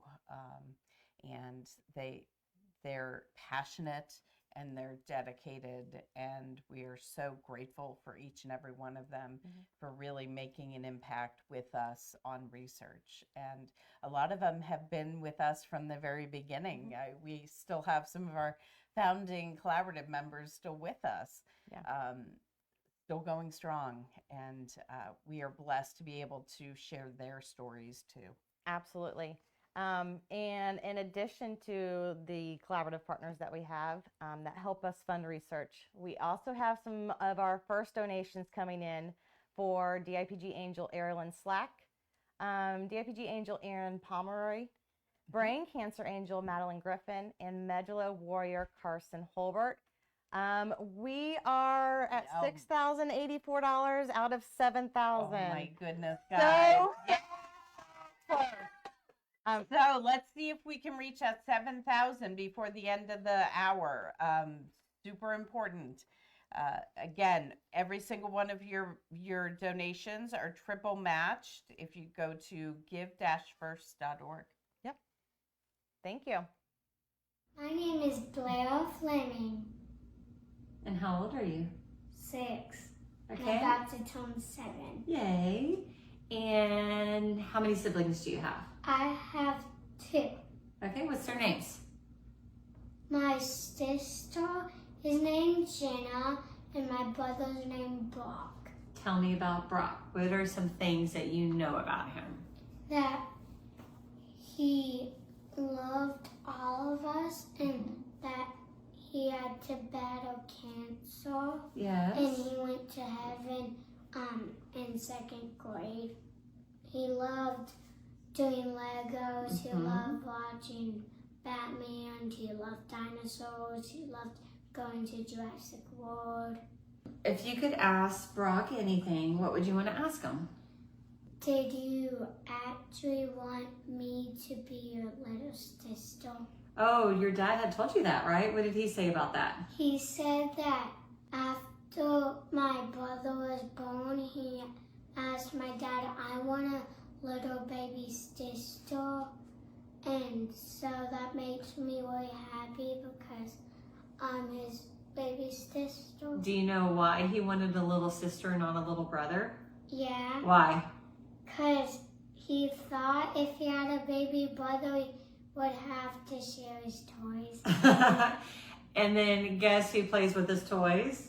Me. Ah, that's right. So they have something up at his school to kind of help keep his memory alive. What is that they have out at the school? They have a blue whale that has a picture of him. Well, we try to keep his memory alive too with events, right? What are some of your favorite events? At the fun one, we sometimes have face painting, we have petting zoos, we have a lot of fun things. What do we do for other kids that are battling cancer? Do we honor them? We give them a medal and a cape. How about their siblings? We just give them a medal. And you being a sibling, you get one, right? How does that make you feel to get one? Really proud because I feel like I did something really good.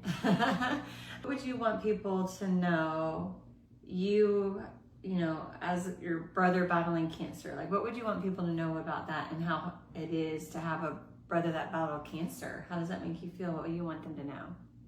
I want them to know that sometimes it's sad, but it's also really good because they're still in your heart because they love you. Yeah. Thank you, Blair. You're welcome. Bye. Who are you? My name is Mia. I'm 9 years old and I've been battling medulloblastoma for 3 years. What is this word? I appreciate all the hard work and Cure Starts Now has done to find a cure. To find a cure for me and all the other children fighting. Perfect. I'm Mark. I'm Mia's dad. I'm Shauna, Mia's mother.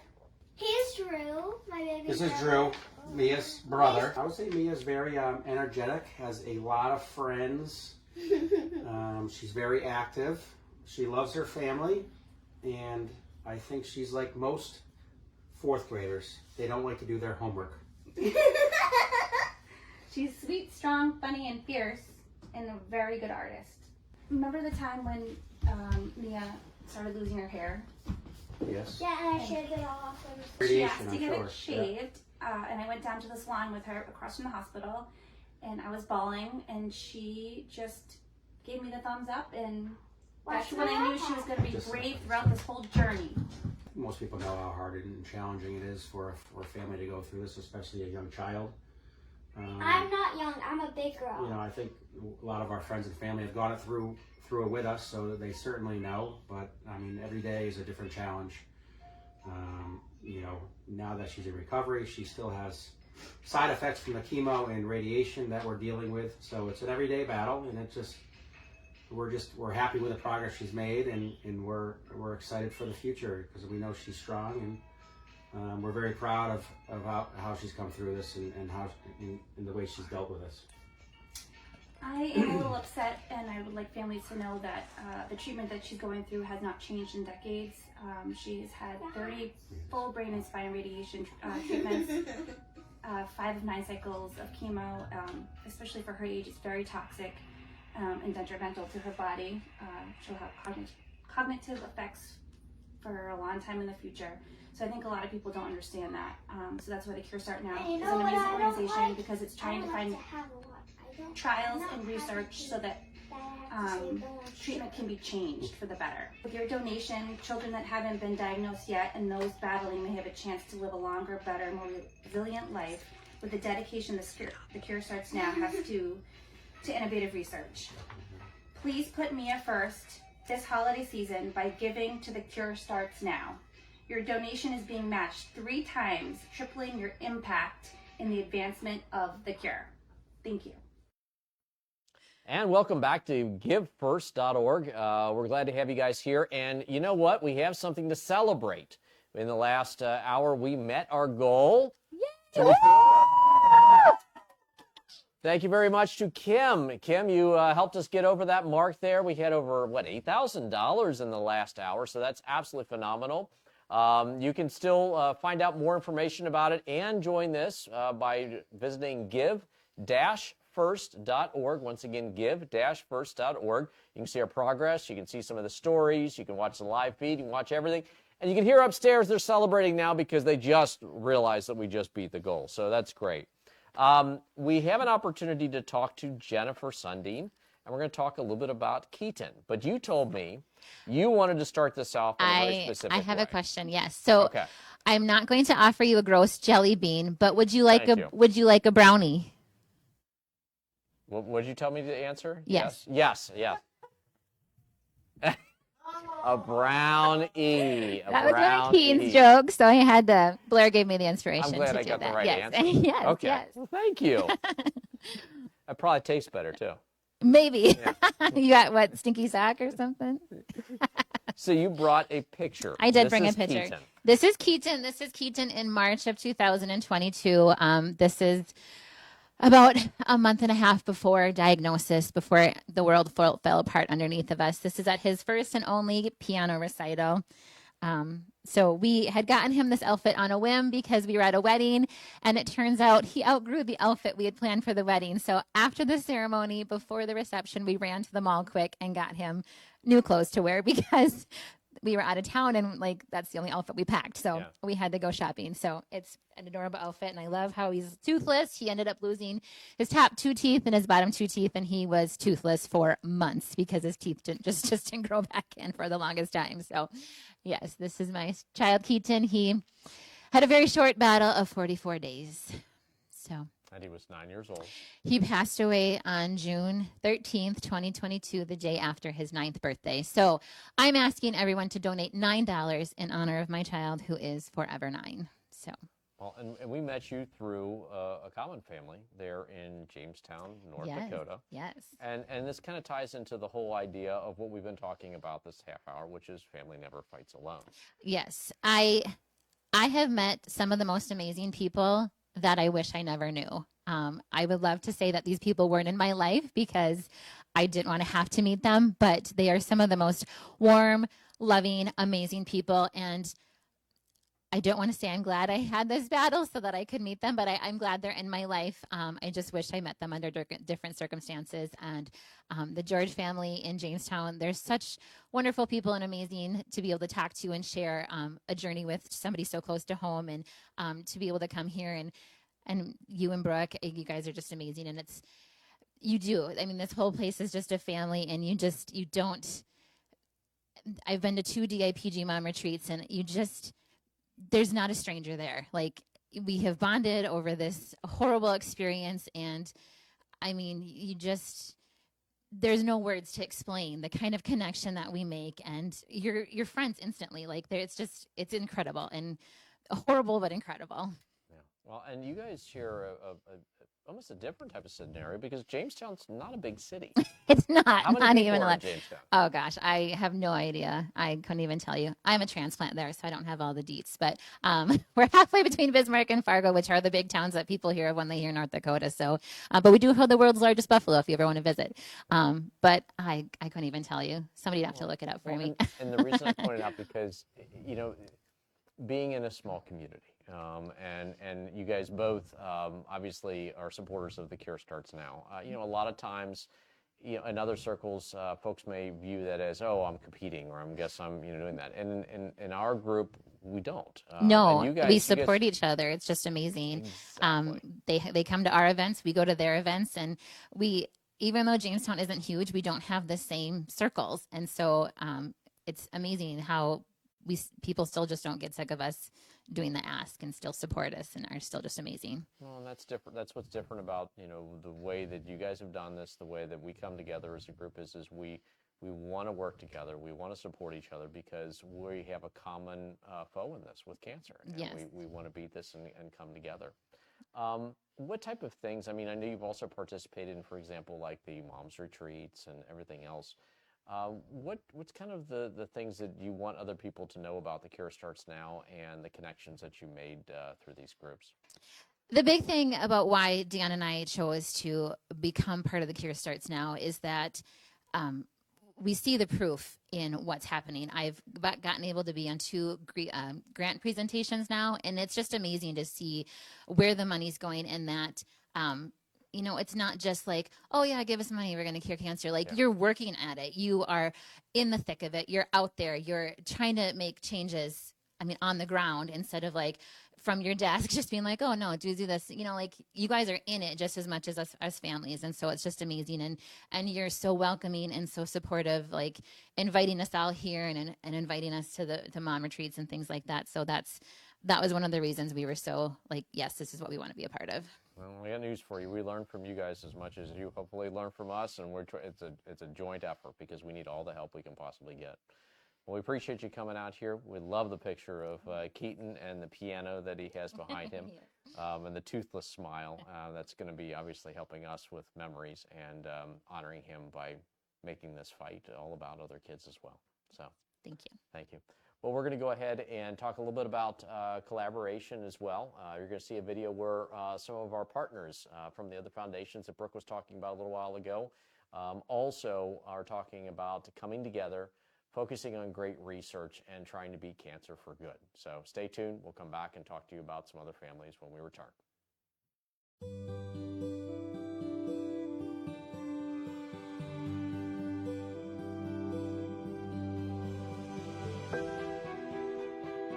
After losing her, I decided almost immediately that I wanted to do something. Of course, I kept seeing children being diagnosed every day, children dying every day, and I just knew I had to do something to help. So we kept fundraising, and I started researching research that I wanted to support, and found one in particular that I was interested in.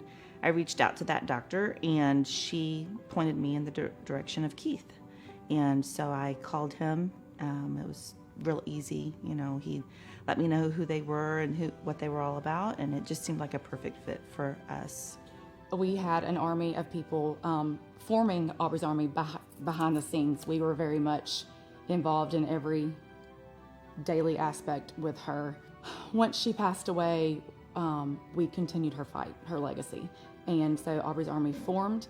We knew that in our fundraising efforts that we wanted to help local families indirectly, but we also wanted to put our money into research, and we really didn't know how to do that. And reaching out, the Cure Starts Now was very much a part of our fight in the beginning, and we wanted to be a little bit bigger. We wanted to give more and be part of something more intimate. Teaming up with the collaborative, you know, having a medical advisory board, they go through all the grants to make sure that we are not wasting money on research that's already been done in the past, or it's very similar to something else that has been done, is huge for me. Connecting with the Cure Starts Now and the collaborative was really important. I think one of our objectives, again, we wanted to be a group that gives 100% to research. It takes a lot to fundraise and get out there and do what we do as foundations, and we don't want to waste money, plus it's a waste of time. Each family is an advocate and can join together with the collaborative to pool resources, pool knowledge and experience to fund these investigators and researchers and scientists who are focused on DIPG and DMG. We want a cure, we want better treatments as soon as possible. So to be able to have those things in place with the Cure Starts Now and the collaborative are so beneficial. I would never want to reinvent that wheel. All of us are in this because we don't want to see families go through what we went through. And if we can do anything to change that outcome for another family and help in any way we can, I think that's why it's important. We call ourselves the home run cure, because if we treat and cure the hardest cancer that there is, that's going to trickle down and have effects on all sorts of other brain cancers and other cancers beyond brain cancer. So if you want to spend solid research dollars and you want to be a part of our organization, we will welcome you in. And I can assure you that if you come to one symposium or see some of the grants that we fund, you will be extremely comfortable that your money is being well spent and you're making a difference and we're moving toward a cure.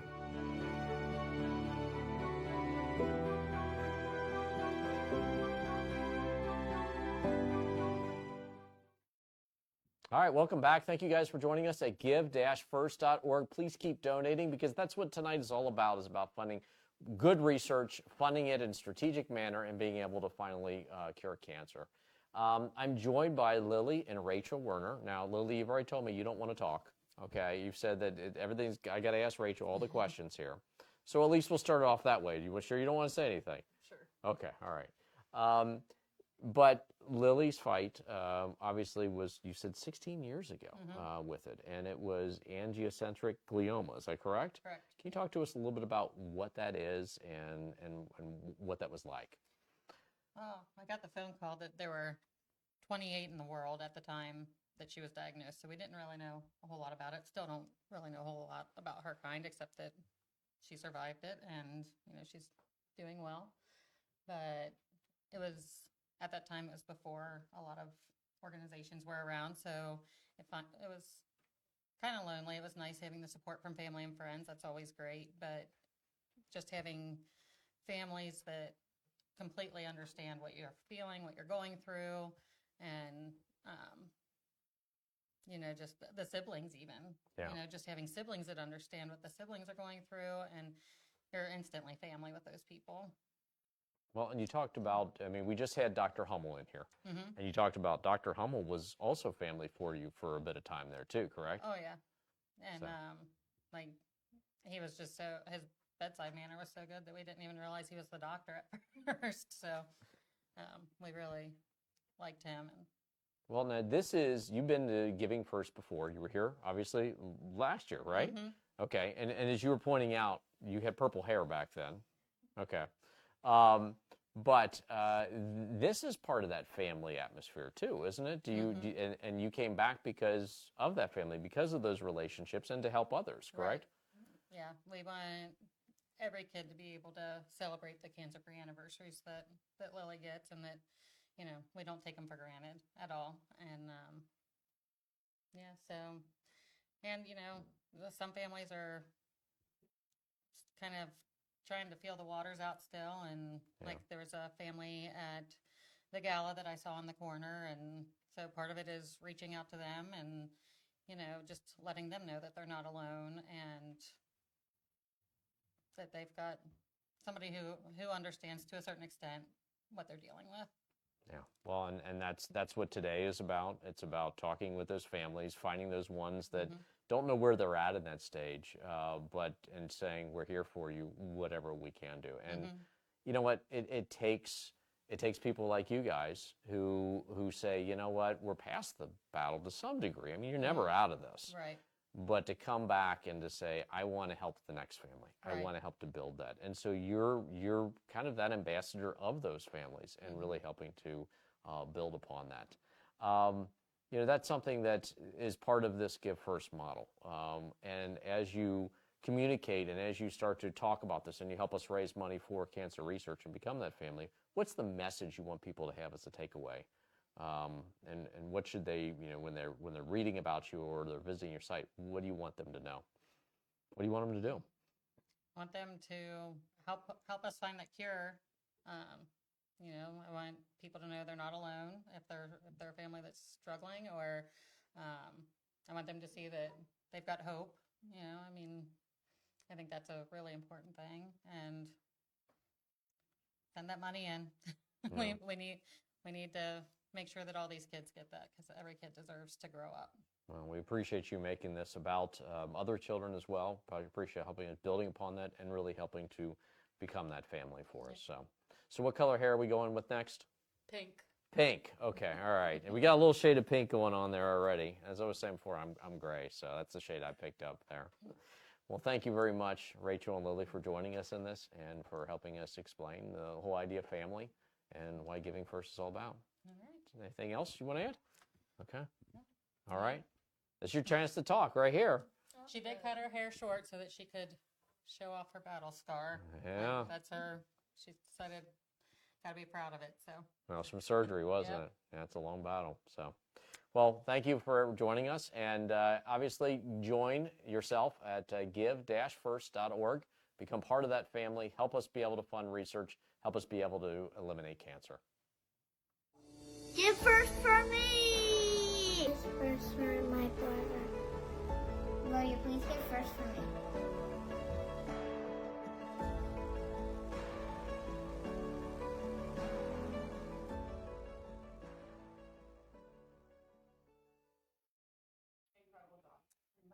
Welcome back. I am so, there was such an incredible interview there. Lily is such an inspiration to all of us. We've known her for so many years, and I love how very strong she is, and she's got a heart of gold. Absolutely. She's been part of our family for so long, and it's so amazing to see them every year and to see Lily grow and continue to thrive. Yeah, absolutely. And it's because of the treatments that are being funded right now. Yeah, 100%. So right now, we started a new hourly goal of $6,000 because we blew last hour's goal out of the water. So currently we are at $3,000 and some change out of that $6,000. So way to go, everybody. And that, that's so incredible. We are currently at a little bit, at about $167,000. And remember, we are triple matching your money up into $181,000. You still have time to have your money that you're donating make a huge impact that way. Absolutely, absolutely. That money is going to be out in just a little bit. I think 12,000, if I'm doing my math right. That's math. So make sure to get your donation in now to take advantage of that matching, because it does go away once we hit $181,000. Yep. But you can still make donations after then as well. Yes. But now is the time to get it in. Remember, give-first.org. You can pay by credit card, PayPal, e-check, Apple Pay, Google Pay, Crypto. Venmo, crypto, stock, all the O's. You can even donate a car. Yes. And if you are a federal employee, also remember the combined federal campaign. You can enter in our number 74602 if you are a federal campaign for the CFC for the upcoming year. So don't forget that. And don't forget to check if your employer will match your donation. So many employers do. And so you can check to see if your employer does by going to our website, which we have that. Yeah, linked up. absolutely. So remember to give. If you are old-fashioned, you want to use the phone, you can dial 513-772-4888, and we have operators standing by to take your donation as well. So wanted to take this time. We've heard so many incredible stories of families who are donating or fundraising and trying things that if we can help convey, it takes us sticking with this till it's cured. It takes us joining as a group.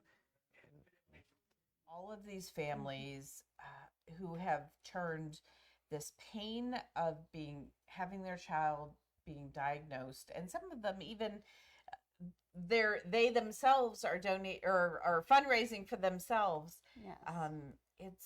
It's so heartwarming to see them turn that true pain into purpose. Absolutely.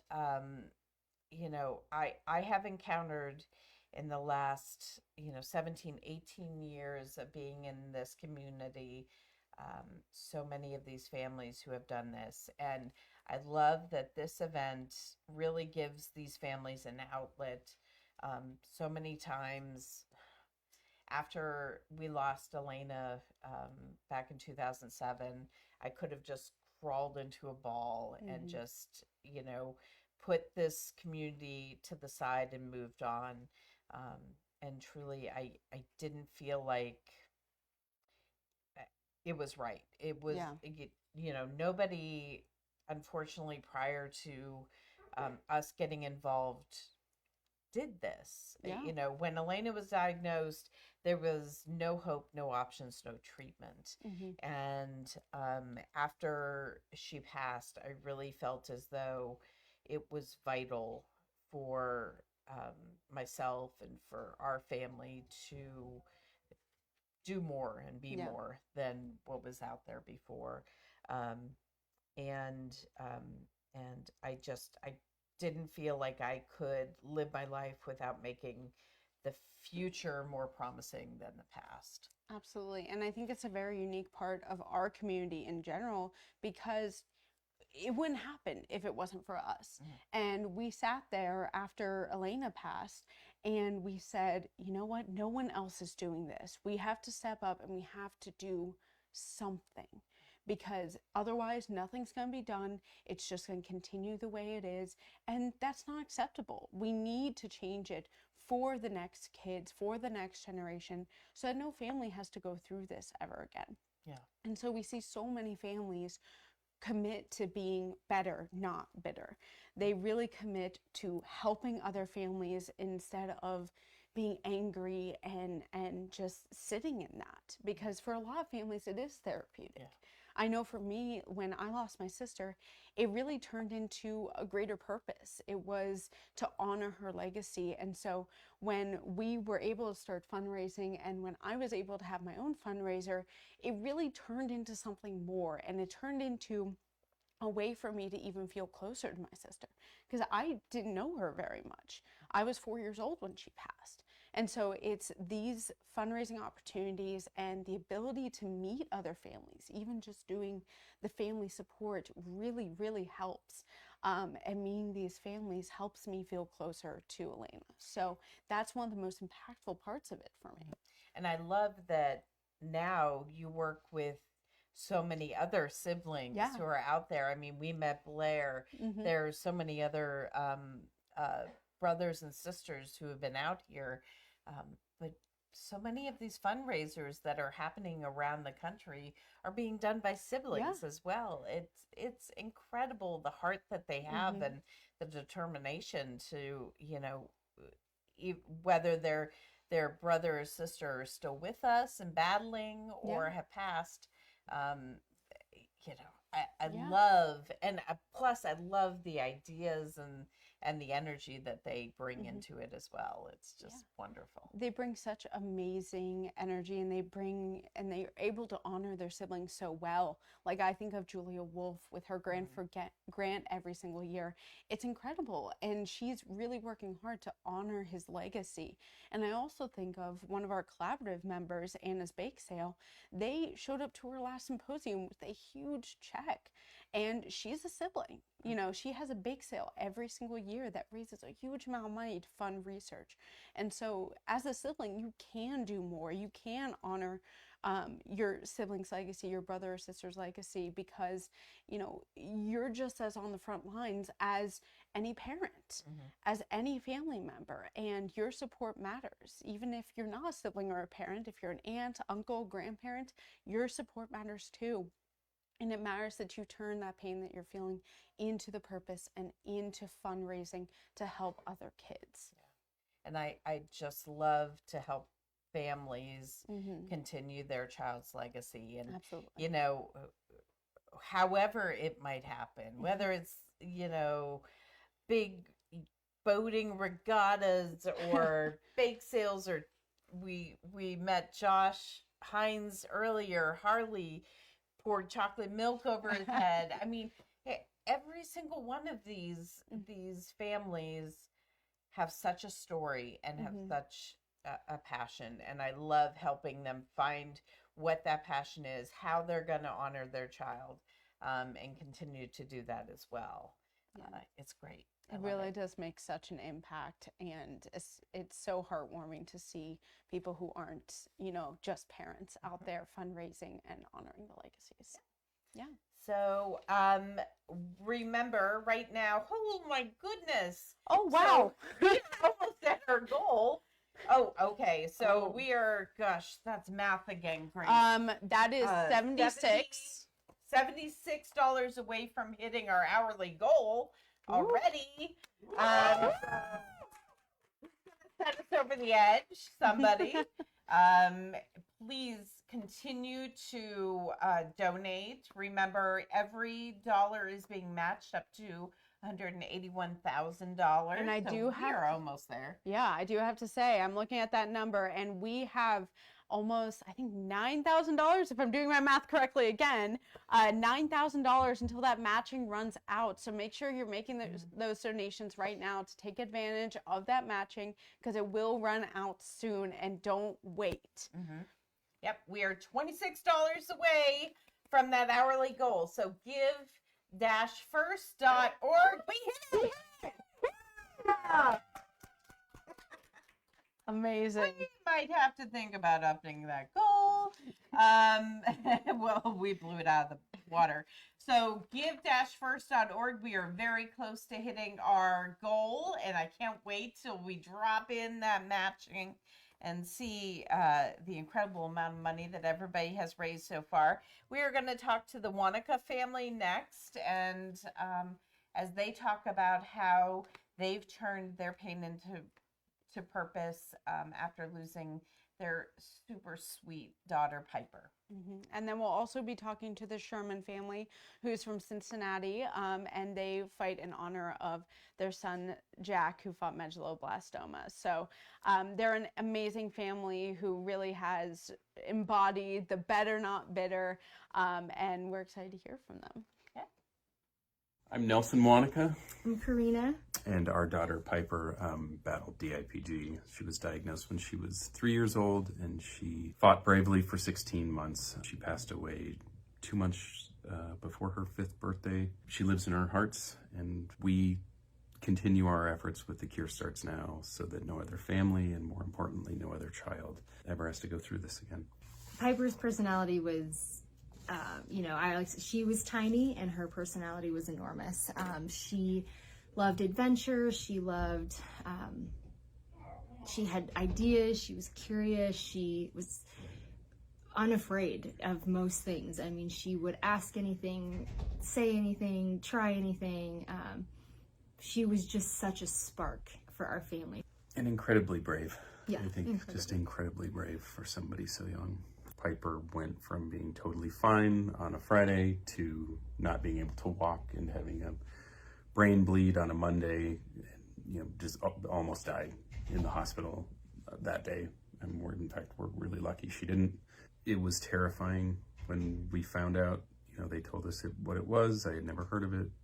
They said it was terminal on diagnosis, inoperable, incurable, and that everyone dies from it. Every child who gets it dies from it. And I remember just being terrified and not believing that such a thing could, let alone should exist, in 2017 when that happened. After her diagnosis, a friend of ours actually coined the term Piper the Powerful, and they sent us all capes and superhero masks, and she really took to the term, and so we kind of leaned into that. And as we had to face these really difficult appointments and ask her to do things that no 3-year-old should ever do, it was like a persona that she took on. Like she was being called to do something that was super hard, but she could do it because she was Piper the Powerful. And we just we empowered her with that image of herself as like this person who could handle hard things, and she really could and did. What I would say to others is that, I don't want any other child or family to have to hear those words in modern times, that there is a disease that exists that so little is known about, that has essentially no treatment options. It's never going to get better until more people know about it, until more people agree that we should devote some of our personal resources, and we should devote some of our government and societal resources to fixing something that's so fundamentally wrong, and which just deserves to be solved. They're making progress, but it's only because organizations like this and parents like us and their friends and family members. I had absolutely no idea that only less than 4% of government funding was dedicated to pediatric cancers. We hear often about funding for cancer research. There's races. There's a lot of really public things that happen, and you just sort of assume that that's happening for children in addition. And so to realize that that was not what was happening, that those resources were not being dedicated to children who are biologically different and the cause of these cancers is different, it just made no sense, and I had no idea. So that, like I said before, I was completely unaware that kids could get terminal cancers. I was unaware that there were cancers for which we had no understanding of what caused them. Often in adult cancers, it can be environmental factors or lifestyle factors. That is not the case. Genetic factors. These are not found to be the reason for something like DIPG. And so how can we have such a big question unanswered, today? That's just hard to swallow.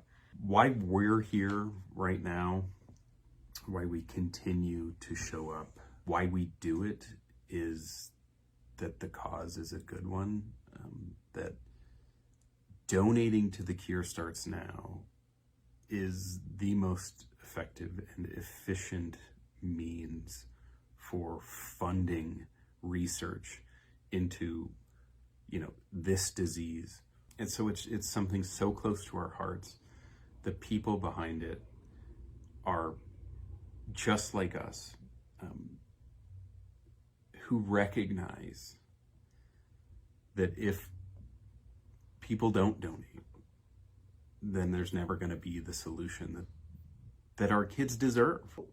Piper had asked us, why is this happening? Why can't they fix it?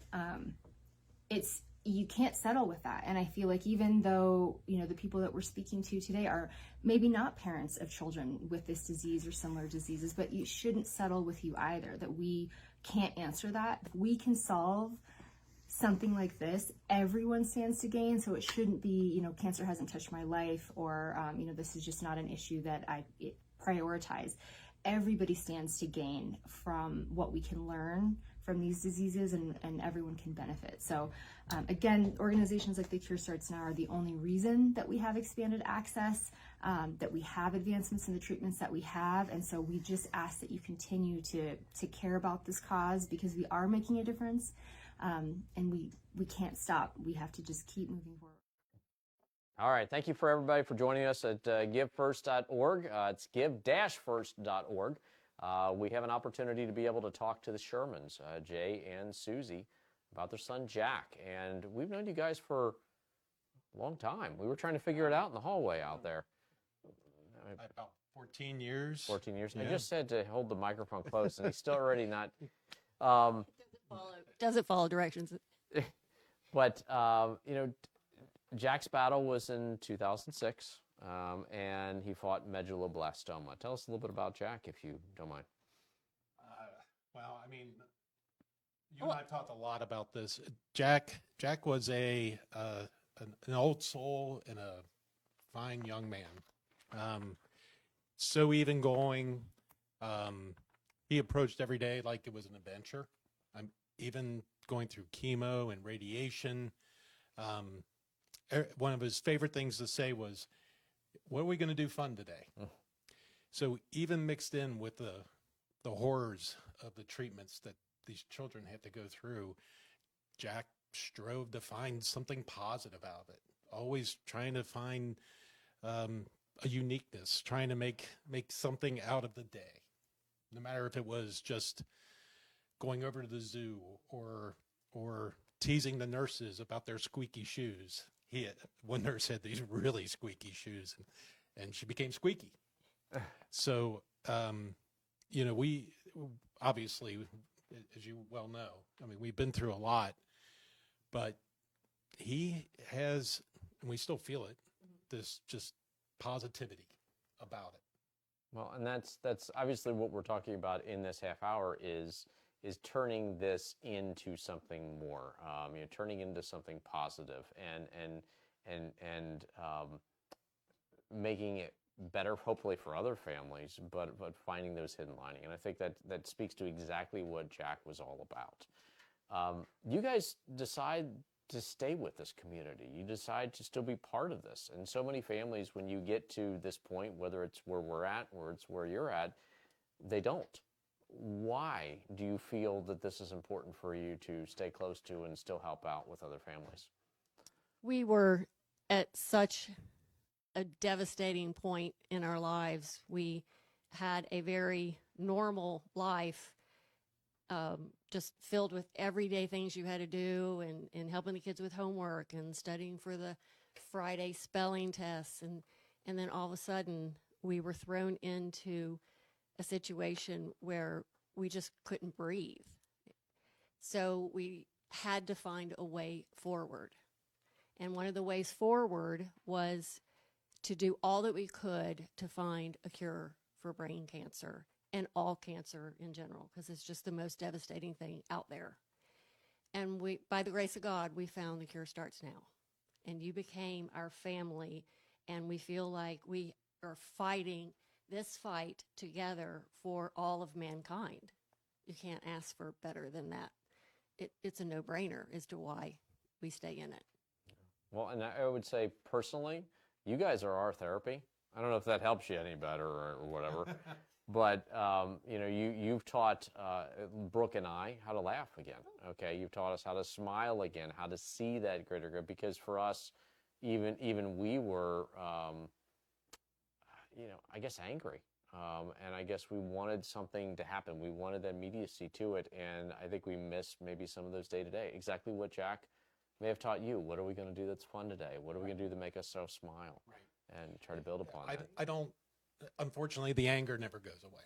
I mean, it's there, but to find the positivity, and as you know, Jack said, let's find something fun to do that makes you get through that part of it. And we've seen such growth and so many breakthroughs as a result of the Cure Starts Now. But we know that it's just the beginning of it, right? We're going to get all the way through this. I truly believe this. I've said to you numerous times, one day we're going to have a big party because we've got a cure for cancer. Yeah, we just want to cure this and we want to get it over with. That's right. So what advice do you have for families that are just starting this fight and don't know anything about it, and kind of how would you guide them? Hold the microphone is the first advice right there. Okay. I guess the very first thing is, you know, it's shocking. You just can't understand. I can't even describe it, but be prepared for that. You're going to have those kinds of days where, you know, you're just kind of, it's like a slap in the face, but know that there are so many people that are out there that can help you, you know, be it the Cure Starts Now, your family, your friends. We were involved with our church and our school, but we were, and still are, floored by how many people come and give us support. And again, I think by looking at, try to find that positivity, try to find that thing that offsets the negatives. And it's a difficult thing because there's the negatives, I don't think can be any more immense. But plus it helped that Jack stayed positive. Right. I mean, we were just blown away by that. So we took his lead. So that made it a lot easier. And plus we had to be strong for him. Well, and I think that maybe the advice of the hour is follow our kids' lead. They show us the way. They tell us how to handle this, and they often are a lot smarter at it and better equipped at it than often we are. Absolutely. So, yeah. Well, we appreciate you teaching us the power of positivity and helping out even when, you know, it's been a while and it's something that you care, but something you care greatly about. So absolutely, you're not going to get rid of us, you know, as much as you try. Well, and in the spirit of what Jack is going to say, I was trying to transition, but now you scared me. That kind of sounded like a threat to some degree. Yeah. But in the spirit of Jack, what are we going to do that's fun today? I'm having a sign that's being held up. Just here, come on, just bring it up here at this point because we got to see it. Okay. What are you asking me here? We have 545,450. Well, you couldn't round that anywhere. That is our current total. New goal is 600. So what we want to do is getting into the final hour here is get to $600,000. Our match has now been used. We are now up to 545,000. This is a phenomenal total. I don't think you guys celebrated enough for it. So let's try again. Nicely done. And they celebrated too. They're celebrating the first time we went around. But, and please help us get this to somewhat of a round number. $600,000 is a lot better because 545450. I don't think I have the cards that match up to those numbers. So we've got to at least get some round numbers. So thank you for everything you guys do. We're going to go and I got to read what we're going to do. We're going to come back. We're going to talk to Sam and Mike Ross about Brooke Ross and her battle with it, and then come back to talk to you a little bit further. So thank you. My name is Sam. And I'm Mike, and we're the parents of 10-year-old Brooke. When Brooke was 8 years old, she was diagnosed with an ependymoma brain tumor. She is 2.5 years into her battle and currently no evidence of disease. Even though Brooke is currently cancer-free, the high likelihood of her cancer recurring continues to push us to fundraise for kids like Brooke all over. The day Brooke was diagnosed is a day we'll never forget. When her doctor called to tell us they found a tumor on her CT scan, it took our breath away. To say that we were devastated would be an understatement. All of the unknowns were very scary and made us feel very helpless. Brooke has always had a very happy and carefree personality. Even during hospitalization, she continued to focus on her friends and fun activities. She never focused much on what she was missing out on. She really took her treatment one day at a time, which I think helped her get through her recovery. Brooke's cancer journey really motivated us to advocate for research after we learned about the lack of funding and the outdated treatments still used today, which can come with devastating side effects and still do not guarantee a cure. We feel it important to educate others on this cause because before March 17th, 2022, we didn't think that we would have to worry about a cure for cancer for our kiddo. The reality is childhood cancer is becoming more common, and our kids deserve a chance at life.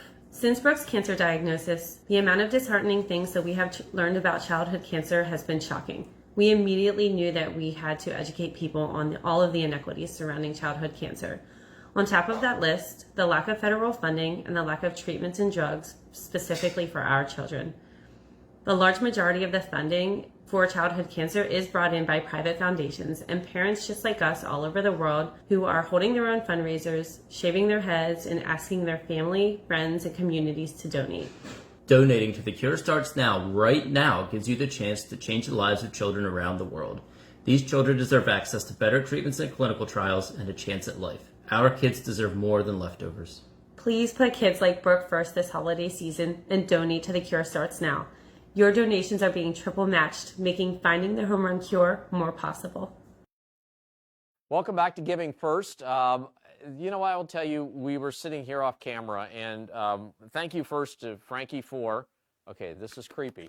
Thank you to Frankie for, they went ahead and gave us socks to be able to give to a lot of these warriors. But the problem with it is we realized that the camera angle doesn't allow us to hold up our feet, and we can't hold them up high enough.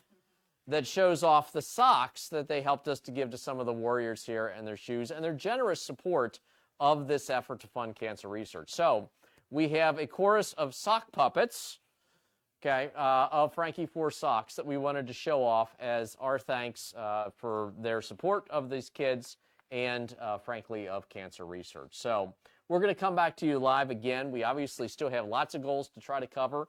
And in the next segment, we're going to be talking about putting our kids first and trying to be able to actually reach these goals and fund some really great research. So we'll come back to you in just a little bit and give first for me.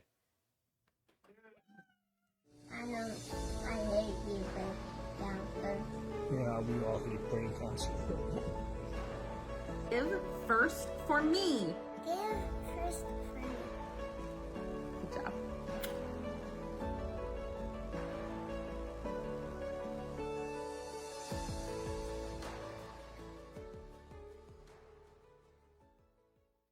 So the last time we were sitting here together, we were begging and pleading to get to our matching goal number, and we've blown that out of the water. Blew it. Blew it. Thank you to Dan and Oris Weiner for their donation, $5,000. There was a $1,000 donation made in honor of Malin Bell, and over $1,600 donation made in honor of Ayla Slivka, and $1,000 from Karina Wanaka. So thank you guys so much. Each and every one of you got us over that matching goal. So right now we are trying to reach $600,000 before we are done. We have just a few more minutes left. So please please continue to give. Remember, if you include a message, it will go in the ticker down below. So make sure you give now to make sure that your message goes down below. So give-first.org, or you can call us at 513-772-4888. Also, make sure you give now to help save lives. Yes. Yeah. We talked before, and I just want to hit it again, because as we've heard all of these stories along the way in the last 3.5 hours, Cure Starts Now is truly a grassroots effort. It is created by families for families, and we couldn't do what we do without all of these families, our chapters, our collaborative members, our warriors, our ambassadors. Each one of them has a part in making, allowing us to fund over $35 million in research and support in the last 17 years. And we haven't yet added on the research that we funded this year. Once we do that, it's just incredible. Goosebumps moment. It really truly is. Yeah. I mean, all that we've been able to fund in research and support is because of all the amazing families that are battling, have lost their child, coming together, joining forces, making a difference, so that one day a family is told, you have treatment options. Yep. Absolutely. Yep. And, you know, because we are run by a family, we're very acutely aware of the impact that money needs to make. No dollar is wasted, every single one. And we talked about collaboration. We're making sure that when you give money and when we fund research, it is making the biggest impact, and we're not replicating monies that other people are funding. We're making sure that we are funding the most vital and most needed research out there. And that, you know, time and time again, our researchers come up to us and say, thank you for funding the research that no one else would fund. I will gladly do that year after year after year to make sure that they have the money they need to make the impact that they need to. Yep. We don't go after the bright and shiny things. Yep. Yep. We go after the things that nobody else is not really thinking of. Right. But our MAC is saying this is important. Yes, yes. And we truly are kind of harnessing this power of our community as family, as researchers, and it is making such strides in research. I'm so proud. So, the fight doesn't end today, and we're still not done. We've still got some, but we truly want to drive home that even after today, our kids are still our priority. And so I know we're going to blow this goal out of the water, but even after that, we still have vital research. We saw the BFG grant being funded for this year to Dr. Huang, and that's amazing. We still want to. I know, and you know what? I would love to fund another one towards the beginning of next year. So I think we could do that. Yes, I think we could. Absolutely. Every dollar counts. Yep. So even though our match is exhausted, which is incredible, and even though our broadcast is getting ready to end, like Brooke said, it doesn't stop today. You know, our children fight day in and day out. Our families who have unfortunately lost their children, after the battle ends, the cancer journey never ends. So please continue supporting those families in any way that you can. We cannot do this without our families and without all the supporters that are supporting our families. we cannot do it without you. Speaking of the match that has been completely dumped and put into this, which is amazing, we want to thank our incredible matching sponsors: the Ganesh family in honor of Zoe, Bob and Don Litteris in honor of Ayla Slivka, the Brooke Healy Foundation, Reflections of Grace Foundation, Beth Strider in honor of Mark Strider and Henley Gilmore, Hall and Brenda Stevenson in honor of Brock, Rolling Jokers, and Jean and Jack Wessler. Thank you guys so very much for making all those donations go 3 times further. Yep. So up next, we have an interview with one of our adult DIPG patients. We've talked a lot about kiddos that are battling DIPG. Lisa Kirkbride is battling DMG, which is very close to DIPG. And we hear from Carter's mother, Nicole, and telling his story. And then we have our Sydney's Band of Gold, North Texas chapter, Michelle, and she's brought some special guests with her this year, which is very special. But we'll be talking about Sydney's story as well coming up. Yep, and we're a little $52,000 that we need to raise to hit our $600,000 goal. We've got a few minutes to do that. Cannot wait to see what our final number is going to be. Yep. I'm Lisa Kirkbride, and I was diagnosed as an adult with diffuse midline glioma just over 2 years ago. Yes, typically a pediatric disease. It is organizations like The Cure Starts Now that has supported me with hope and their commitment to funding research so desperately needed for this rare diagnosis. A lot of people ask me how I can possibly be happy during this horrible diagnosis. I have been the ultimate optimist in all aspects of my life. I have so much gratitude for a wonderful life and the opportunity to spend this valuable time with family and friends that others who pass suddenly may not get. I focus on making a difference, raising awareness, supporting other newly diagnosed patients. When I was initially diagnosed, our family was totally caught off guard by the minimal to no options for treatments offered by doctors. It took my own diligence to search for hope, and that is where I found The Cure Starts Now. They offered consults, common obstacles, and the symposium they held for global research was so impressive.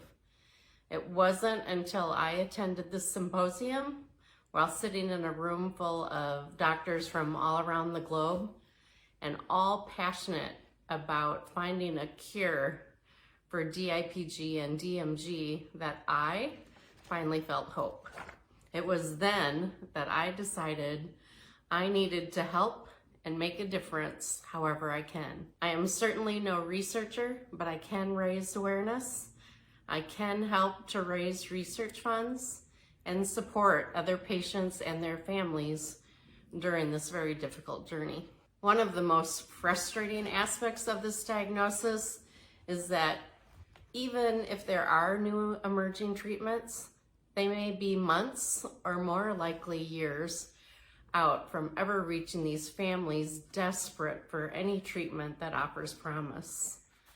I know the current trial drug I am on, I first learned about at the Cure Starts Now symposium, and it wasn't until I brought it up to the doctors that I was able to locate an open trial that would allow me access. I have been asking a lot of family and friends to help support research, and I am going to ask again. We have to keep fighting. I think about some of the silly things I spend money on this time of year. One more little item to stuff the stocking, one more wrapped gift under the tree. I certainly have come to realize that we should be giving first to charities, especially The Cure Starts Now.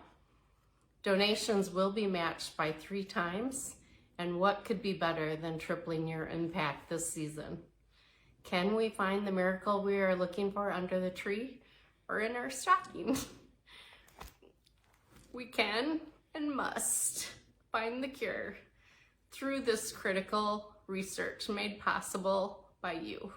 Please consider giving generously on behalf of myself, my family, and all the other families looking for hope this season. My name is Nicole Fraser, and one of the most important jobs I've ever had in my life was being Carter Bourgeau's mom. Carter was diagnosed with DIPG at the age of 5 years old. Carter fought so hard for 362 days from the day that he was diagnosed. When he finally won his battle and was no longer suffering and trapped in his own body. Carter turned 6 years old the same day he finished his first round of 31 radiation treatments. Carter was 6 years old when he finally won his battle with DIPG. When Carter was diagnosed, he decided that he wanted to share his journey to help other families so that other kids and their families didn't have to go through this. And The Cure Starts Now was a huge part of this. Carter was truly one of the most lovable, caring, energetic, funny, genuine kids you'll ever meet. There was never a person that looked into his eyes with his long eyelashes that never ended that didn't fall completely in love with him. One of our favorite things to do was to cuddle and love on each other. And when we would do that, Carter would put his hand on my cheek and rub it in this, what we referred to as gentle touches.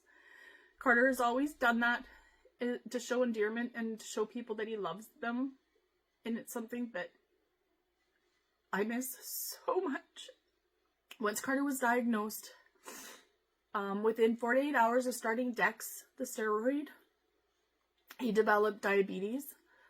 There were days where our 5-year-old was having up to 12 needles a day to try and level out his blood sugars while also trying to fight the crazy hunger that the steroid causes them. He would have people watch him get his needle. He would remind people that he needed his needle to help people see that it's not scary. He can do it. You can do it. When Carter started radiation, they gave him a sedative to help settle him down. And he had a complete reverse reaction to it and had a full-blown panic attack. So then the doctors wanted to talk about sedation. You don't want to sedate your child more than you have to. It's not good for them. It's scary for them. So we talked to Carter, and we decided as a family that I was going to try singing "You Are My Sunshine" to him through the speaker. "You Are My Sunshine" is something that I have sang to Carter since he was born. It's always settled him down.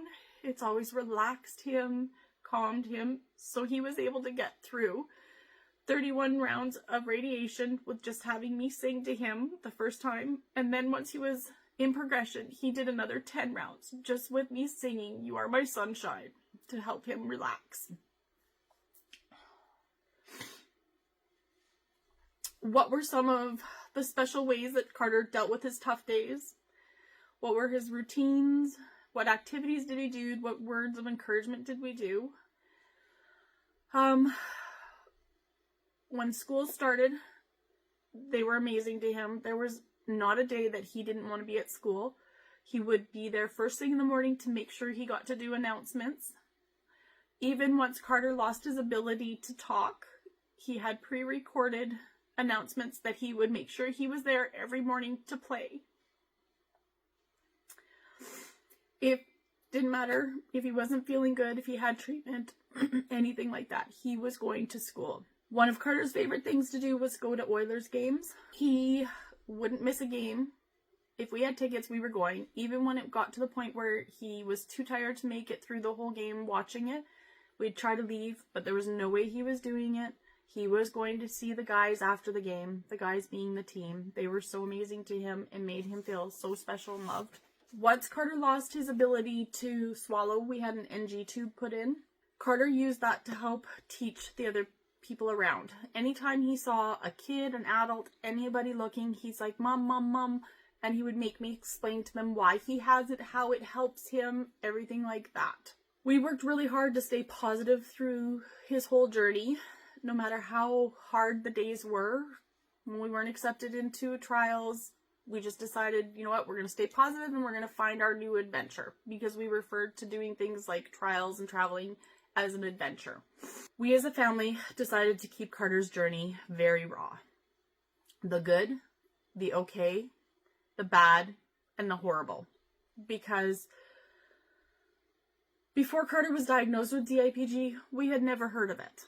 We full-heartedly believed in supporting fundraising like the Cure Starts Now, because without them, there wouldn't be things like trials for us to get to. In December of 2022, we traveled to Washington, D.C. to try and get Carter into this analysis trial, which wouldn't be possible without fundraising with the Cure Starts Now. Unfortunately for Carter, his tumor wasn't in the right position, in the right placement. He didn't qualify. They also found another lesion on his spine. So after that, we decided it was time to find our next adventure. Unfortunately, DIPG has a mind of its own. Carter took a really big dive in March of 2023, but we still kept fighting. We still kept looking. June 2023, we're given what we thought was our Hail Mary. We were offered to go to New Jersey to try another trial, the 2-hydraulic acid. We left within 24 hours notice, got to New Jersey. Carter got accepted, which was amazing. We saw improvements. We were there for a few weeks. He started not to have as much pain in his back, but unfortunately, again, DIPG decided it was going to have a mind of its own and took another turn. Carter started having seizures. We literally ran across the street to the hospital. They worked really hard to get his seizure to stop. When they finally did, he was taken in to have a tube put into his brain to release fluids. They had hoped that this would help bring him back to the level that he was at. Unfortunately, it didn't. So we had to make the hard choice to be medevaced home and stop the trial. We got to go home to our home where Carter was most comfortable, and he was able to be surrounded by his pets, his loved ones, his friends, his family. And on July 23rd, 2023, at 7:03, Carter was no longer suffering and no longer trapped in his own body. Both Carter's dad, Richard, and I were in bed with him, cuddling him when he took his last breath. When Carter was diagnosed, we quickly went and started doing research and found out that for DIPG and pediatric brain cancer, really there hasn't been much change in over 60 years. We also found out that next to no money that is raised for cancers is given to pediatric cancer. These kids are our future. How are we not trying to save them? We found out that in Canada, there is next to no trials for DIPG. And in order for us to try and save our baby, we had to travel all over the world. That meant we weren't in the comfort of our own home, the safety of our own home. We weren't able to be around our family, our friends, our support system. It was just the three of us. By donating to the Cure Starts Now, that opens up more opportunities for trials to open up, more opportunities for trials to expand where they can open up, more access to families, and closer to a cure. No family should have to watch their child slowly slip away while their brain is still very much intact and lose the ability to do everything until they take their final breath. Every child should be able to be alive and make memories. Just like Carter should be here, alive, making memories. Carter should be here. He should be spending time with his friends, with his family, growing up with his cousins, going swimming like he loved to, going to school, learning, laughing, enjoying life the way every child should. Please, please, please donate to the Cure Starts Now in Carter's honor. Right now they are tripling the donations. Not only that, but please help keep our baby's memory alive and don't let these warriors have died in vain. Make something positive come out of this horrific situation. Well, welcome back to give-first.org. I'm Keith, and we're here to talk a little bit about Sydney. We have Michelle Bajornberg, and obviously, Michelle, known you for a very long time. We obviously have a common enemy in DIPG, and we both have daughters that have fought this. But tell me a little bit about Sydney and what people should know about her. Well, I could go on a long time about who Sydney was and how beautiful she was and how much we miss her. But I kind of want to start more about the legacy that she has started and how much I think the Cure Starts Now. We've been fighting this fight after Sydney had passed for over 11 years now. Yeah. And I know that I would not have that longevity without the Cure Starts Now. And what this organization has done in the past 7 years and bringing the researchers and the families together is, honestly, I have no words. So for me, Sydney brought this passion to me, but the Cure Starts Now has allowed me to have longevity with it and to pace myself, which I think is really important. Because even though we've made strides and, oh my gosh, we didn't even have mutations and know what they were back when Sydney was diagnosed. And we've gone from there to now, oh my gosh, having, trials that these kids can actually have hope with and these families can have hope with. So for me, Sydney was beautiful and she's missed every day and she's always in our heart. But this is where it's at. I can't bring her back. But what we can do is we can help the future to not go through what Sydney and all these other kids are going through. So, yeah. Well, and I think that's the legacy that our children bring is hopefully hope for another child. And you're also doing it through generations and getting others involved with it. Nick, obviously, you're Sydney's brother. Tell us a little bit about why you're here. Hello, well, I'm Nick, Sydney's brother, and Sydney was the greatest, the best sister I could have ever asked for. She was always there for me, and it was so hard for the few years, or for the year that she was fighting. Her cognitive and physical abilities diminished so fast, and it was so hard to see her one day being able to ski and swim and jump on the trampoline with me. Sorry. And then the next few months, she could barely talk, walk, or type on an iPad. It was so hard, and a horrible statistic that I always think of is Neil Armstrong. His daughter, she also went through DIPG, and 60 years later, my sister Sydney, she was funded with the same exact research that she was. And I think that it's great that this group of the Cure Starts Now and my mom, she's done so good that we can finally start getting funding and research for this horrible disease or cancer. We love you, Nick. To piggyback off of that, it was really difficult for us, especially being only 9 years old when Sydney was diagnosed. It was hard to. Oh, I'm Sydney's cousin. Okay. Hello, my name is Annalise. And yes, we are all cousins.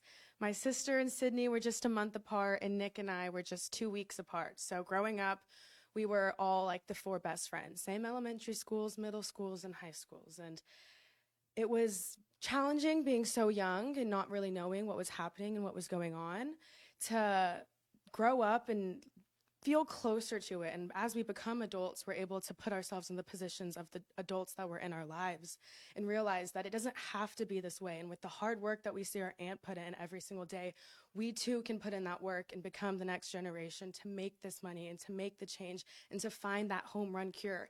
It's always stuck with me that if we can cure this basic, horrible, very intense cancer, then we can cure all cancers. But so many other cancers are so much more funded and so much more money goes to them, which I don't understand because this is the one cancer that the scientists truly believe can make a difference for the rest. So I just feel so passionate about this, and I feel so grateful to have people around me to help guide us through this, but also help be there for Sydney. Like, this is what she wanted. She didn't want us to sit and grieve. She wanted us to go out there and fight and be the voice to find the change. So thank you for listening. Thank you for your donations. It means so much to all of us, and we truly, truly believe with your efforts, with your money, we can do this.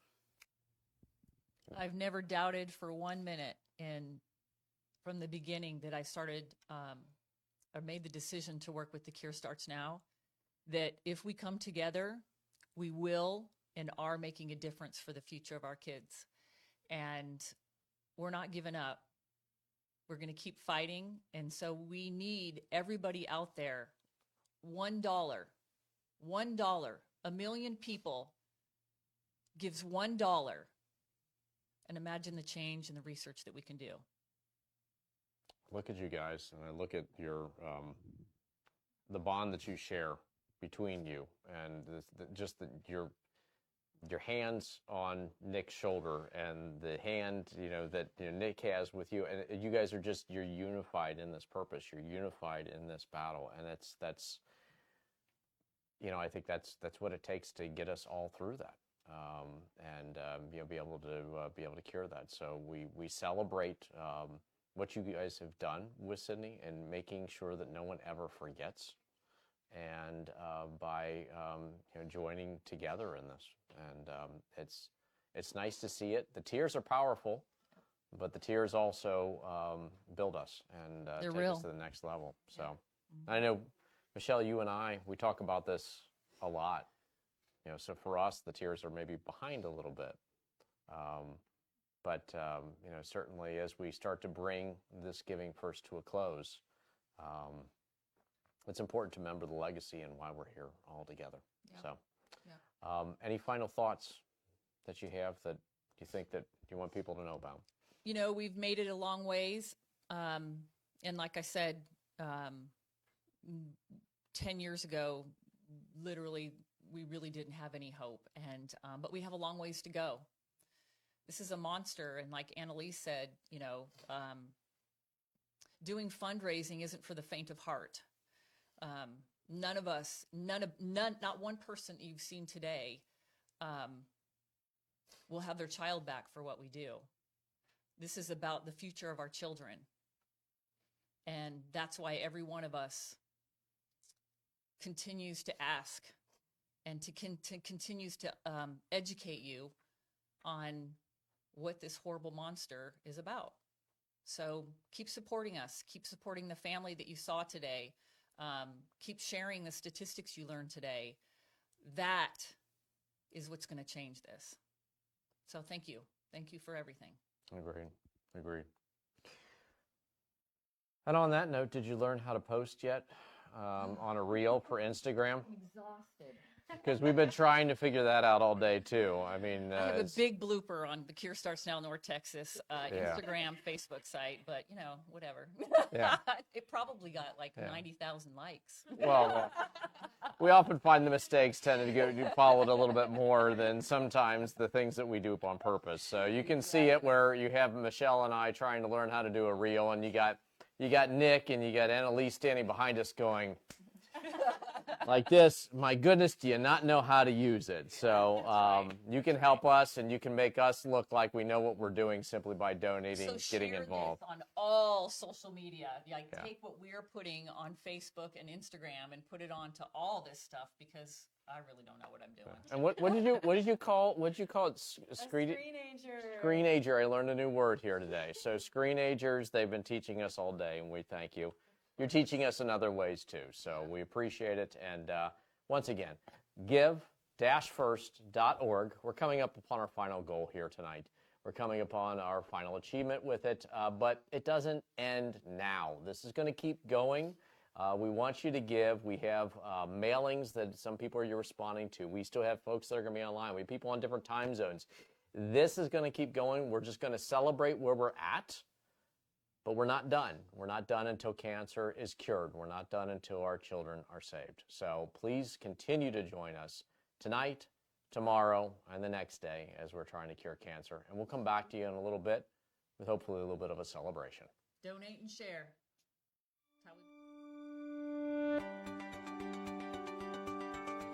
Imagine finding the cure for cancer. Not a cure for a cancer, but the cure for all cancers. Experts believe it starts with the most difficult cancers, like childhood brain cancer and DIPG. It's the home run cure. But unlike other cancer charities, it's our mission. Then again, we're not like other cancer charities. The Cure Starts Now is an organized, passionate group with a single goal: cure cancer. We have a plan, a strategy, a process. We don't throw darts at a wall and see what sticks. We research the why, the what, and the how, all with the end game in mind. We innovate, we spark change, taking chances on new ideas when no one else will. We are open, we are efficient, effective. Breakthroughs cannot and do not happen in a bubble. There has to be collaboration, communication, and never duplication. And all of this is working.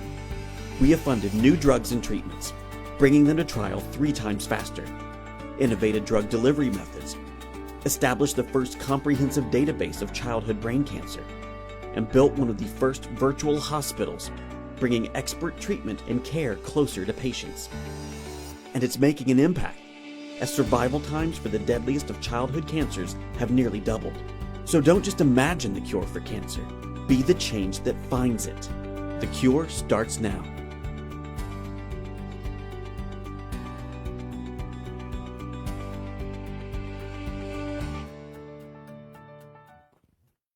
Welcome back, guys. We are so excited. Like Keith said a second ago, we are... I don't know if Keith will be able to get off of the floor. All right, we're gonna. There you go. A little taller. We're going to announce where we ended here, but our work is not done until cancer is cured. So we will still be fundraising through the end of the year. So if you're watching this at a different time, remember to go to give-first.org. So are you guys ready? All right, guys, let's announce where we were at. You forgot.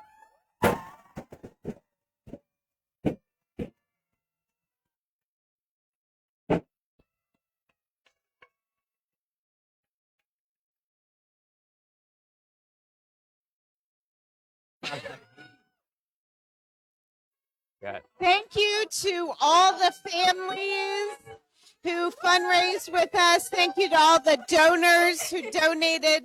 Thank you to our matching donors, our matching sponsors, for tripling our match through Giving First. And thank you to you for really putting your money and your trust in us. And we cannot wait to be able to hand this money over to our researchers and let them use it for that vital research. So thank you guys so much, and we will see you next year.